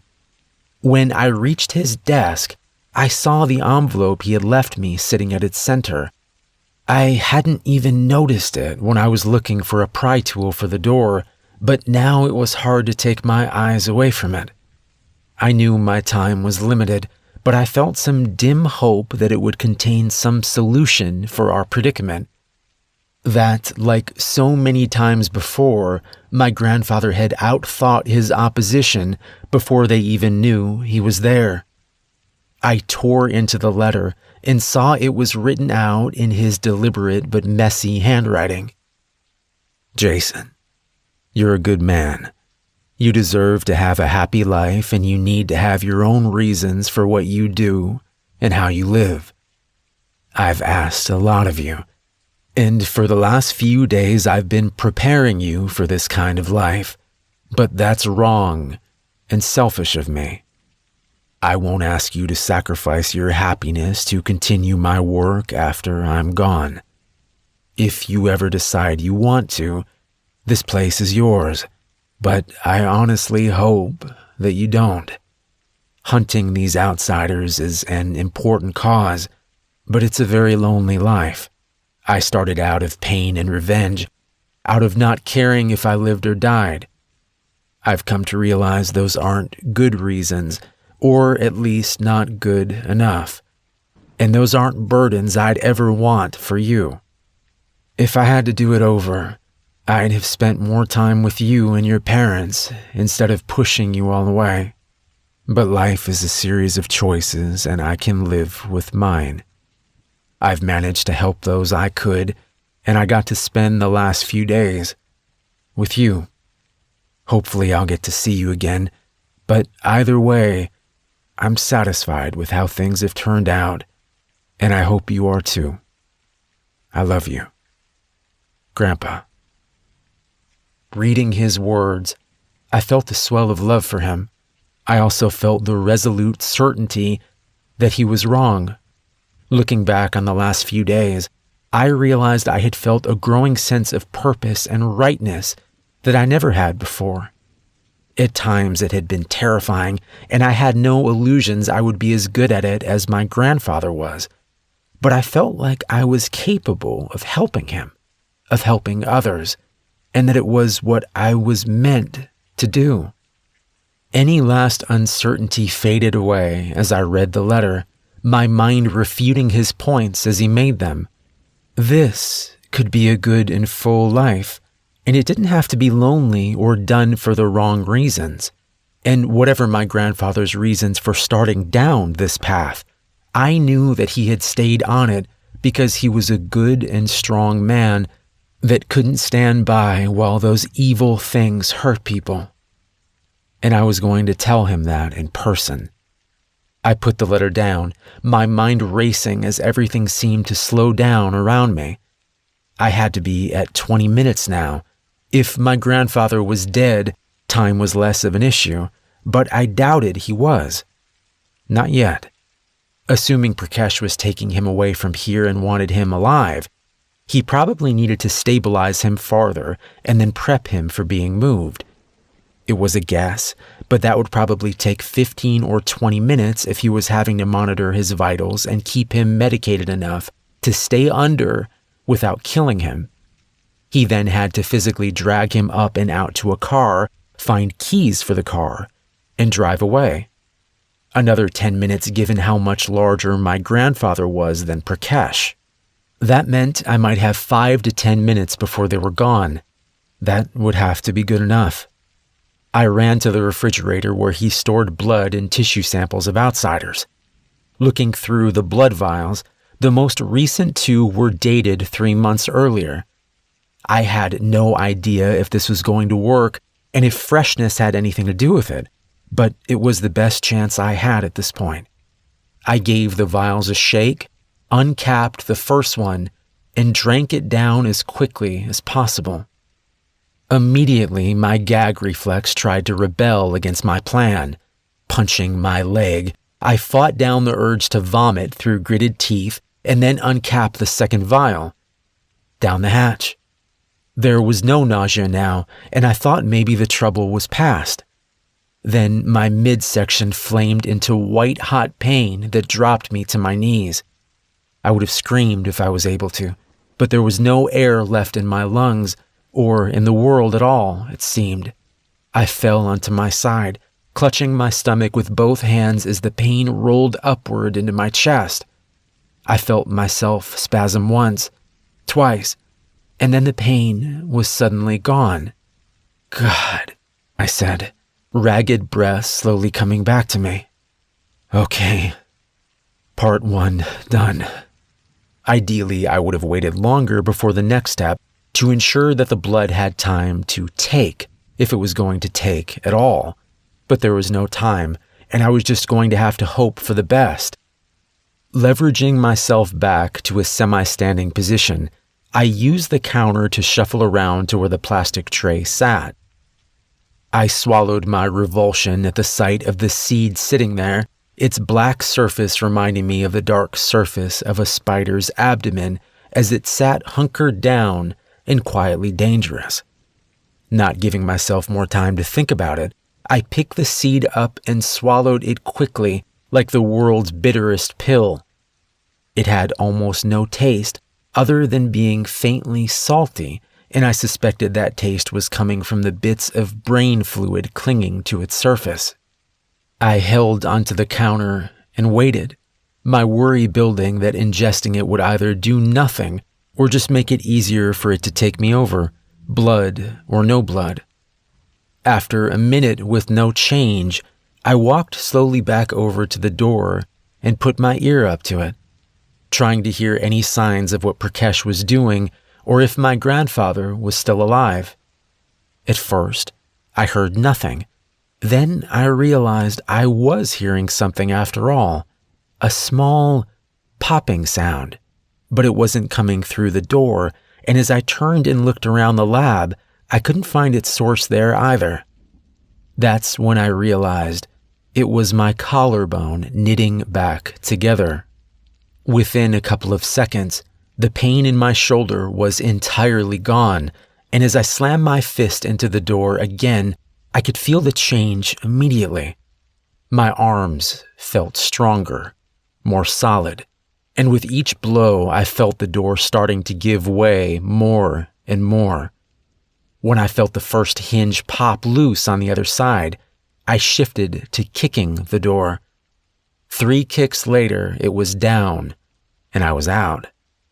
I looked around, but I saw no sign of anyone in the hall or across in the living quarters. Heading into the vault, I was terrified I'd find my grandfather's dead body laying on the metal table, but it was thankfully empty. That left outside. I ran upstairs and was heading outside to see if the cars were still there when I caught movement in the corner of my eye. I turned back to see Prakash hunting for a set of keys at the little corner workshop my grandfather had set up in the above-ground warehouse. When he heard me approaching, he spun around, his eyes wide. You stay back. I'm warning you, I'll shoot you." He glanced down, and I could tell by his expression that he had left my gun in the car. "It doesn't look like you will. Where's my grandfather?"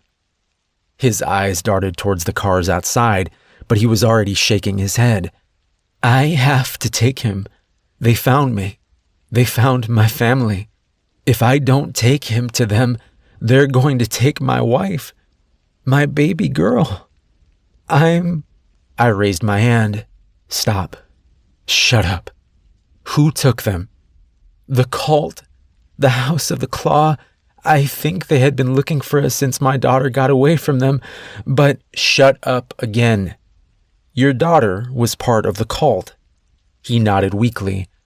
She was brainwashed, fell in with them through a college boyfriend, and when she wanted to leave, they wouldn't let her. She sent me a text asking for help after almost a year, but I had no way to find her. Tears were mingling with the sweat on his cheeks now. I love your grandfather. He tracked her down somehow and got her out of there. Got my girl back to me.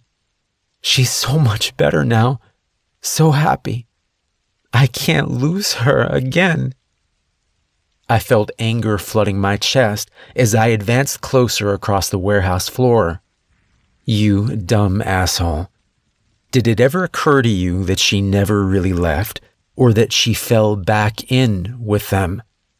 That she's how you got tracked down? He was shaking his head as I spoke. No, that's not possible. She would never. How did they know you were doing surgery on him? Who did you tell? I saw his eyes widen, and it was all the answer I needed. In the back of my mind, I knew that this rage I was feeling was more than I had ever known, more than I could ever really comprehend, but I didn't care. This stupid man and his daughter were trying to kill us. The house was trying to kill us. The outsiders were trying to kill us. And they were all gonna pay. As I reached the first workbench and started around it, Prakash tried to dart away around the other side, but he was far too slow. I snatched him back and threw him against a table, several wrenches and screwdrivers falling off their hooks and clattering to the wood below. Gripping his throat, I fought back the urge to squeeze harder as I brought his face up to mine. No more bullshit. Where's my grandfather? His nose was running with snot now, and it seemed to physically pain him to say the words when he spoke. In the pickup out there, passenger seat. He's sedated, but alive. I nodded. Good. Now when and where were you supposed to take him? He tried to shake his head again, and I gave his throat a hard squeeze.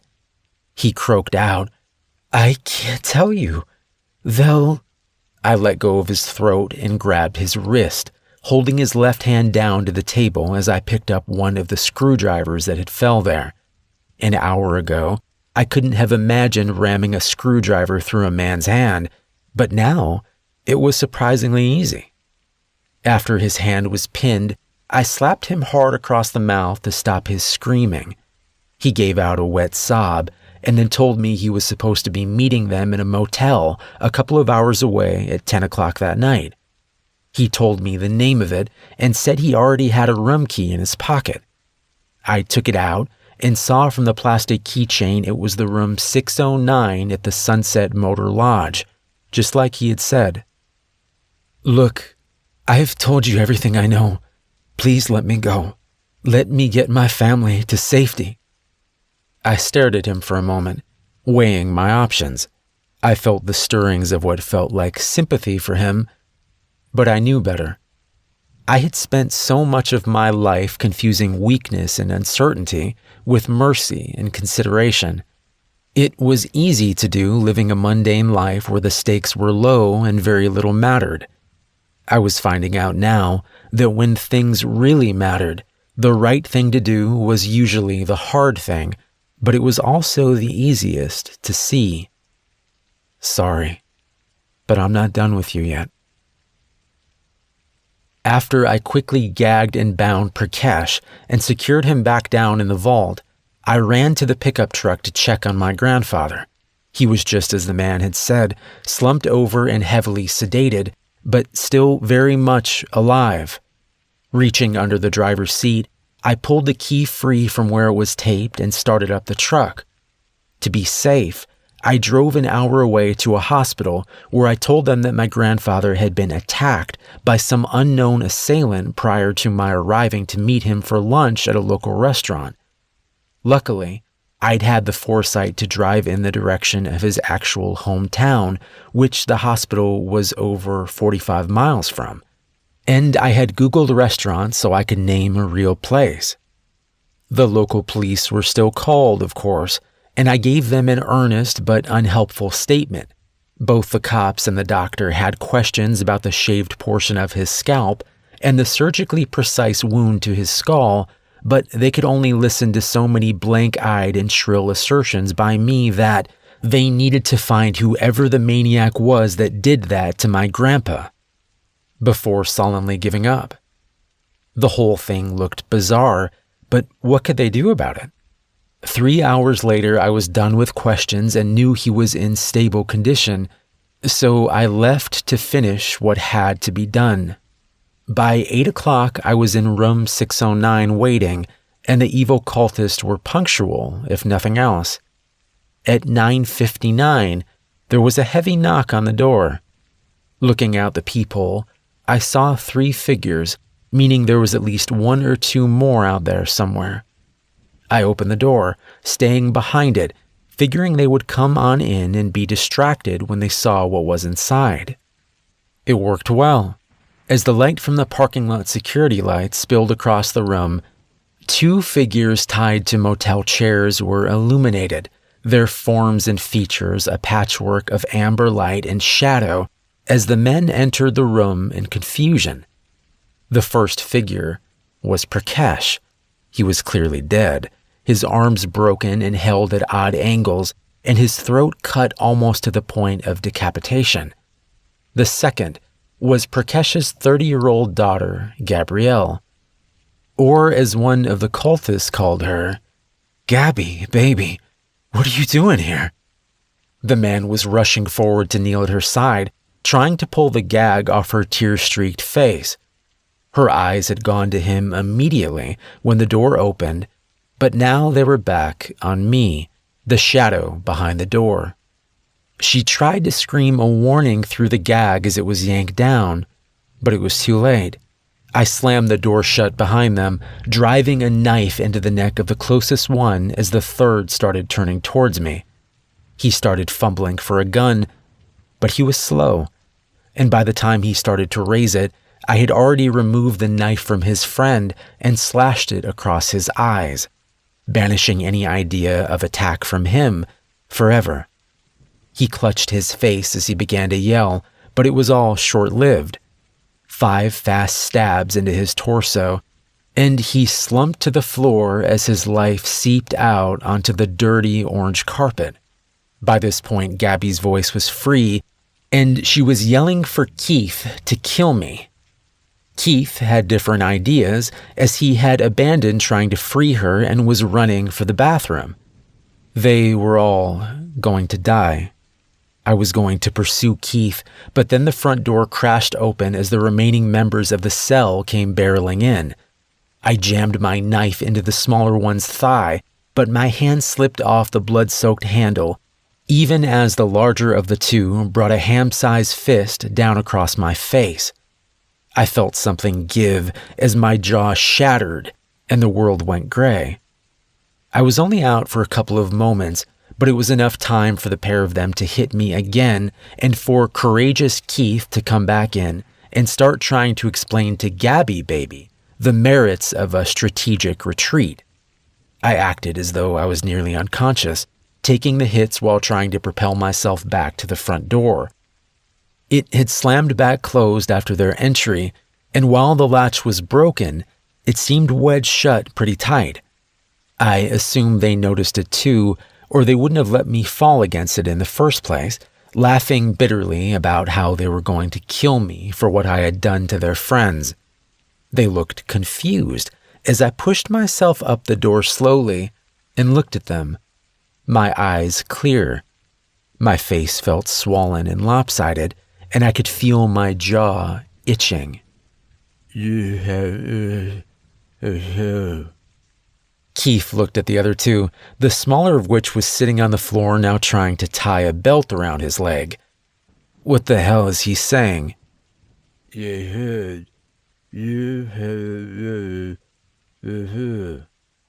God, my jaw felt like it was on fire. Not thinking, I grabbed it and shoved, a bolt of pain shooting through my head as it snapped back into place. I said, "You haven't noticed the smell." Their eyes were wide, first looking at me and then at Gabby as she started screaming. Shit, I remember when he brought us in here, the room smelled like gasoline. I reached into my pocket and brought out the small flare I had brought from Jagger Solutions. I think I might survive it. I doubt any of you will. Lighting the flare, I tossed it down in the middle of them and watched as everything turned to fire. The newly freed Gabby and Keith ran back for the bathroom, but I had already been in there. The window was too small for a person, and I had soaked the walls in there too. They were already engulfed as they reached the doorway, their flaming bodies dancing together towards an escape they'd never find. The other two came towards me, intent on getting out the door. The small one's pants were already blazing from him sitting on the floor, and after a feeble dash forward that was ended when I kicked him in the chest, he decided that thrashing around on the floor screaming was the best way to go. The large one, the last one, put up more of a fight. He punched me, tried to choke me and shove me out of the way. Finally, when he saw he was burning, he wrapped me in a fiery bear hug as though to take me with him. I burned with him for a few seconds before his ligaments gave way and he slumped down, a layer of his molten skin sloughing off onto the front of my smoldering shirt. I turned and yanked the door open, dropping outside on the concrete walkway to roll away the few places I was starting to catch fire myself. Then I was up and running, around back to where I had parked the car. On the way to the hospital, I stopped and changed into the extra set of clothes I had bought, and by the time I reached my grandfather's room, the only sign of trouble I still carried with me was a sweet, smoky smell that still clung to my hair. I thought he was asleep when I entered the room, but then his eyes were open and staring at me. He didn't say anything at first, and as I approached his bed, he frowned. Who are you? I felt my stomach plummet. After all of this, his brain had been hurt by the surgery after all. But it was okay. I would take care of him, and hopefully over time, I realized my grandfather was laughing, and my jaw dropped open. Sorry, I couldn't resist. You old bastard. That's not funny. He grinned at me. It's kinda funny. He stopped and looked at me, his face growing more serious. Are you okay? I know things must have gone wrong somehow for me to wind up here. What happened to Prakash? I looked away at the wall. He made some bad choices, but it's dealt with. I dealt with all of it, and we should be okay. My grandfather frowned again. I don't want you having to deal with all this. It's not fair to you. I looked back at him, shaking my head. It's my choice. I want to help you, and I want you to teach me. We can do more together. I paused, and neither of us will have to be alone anymore. He studied me for several seconds before clearing his throat and nodding. I like the sound of that.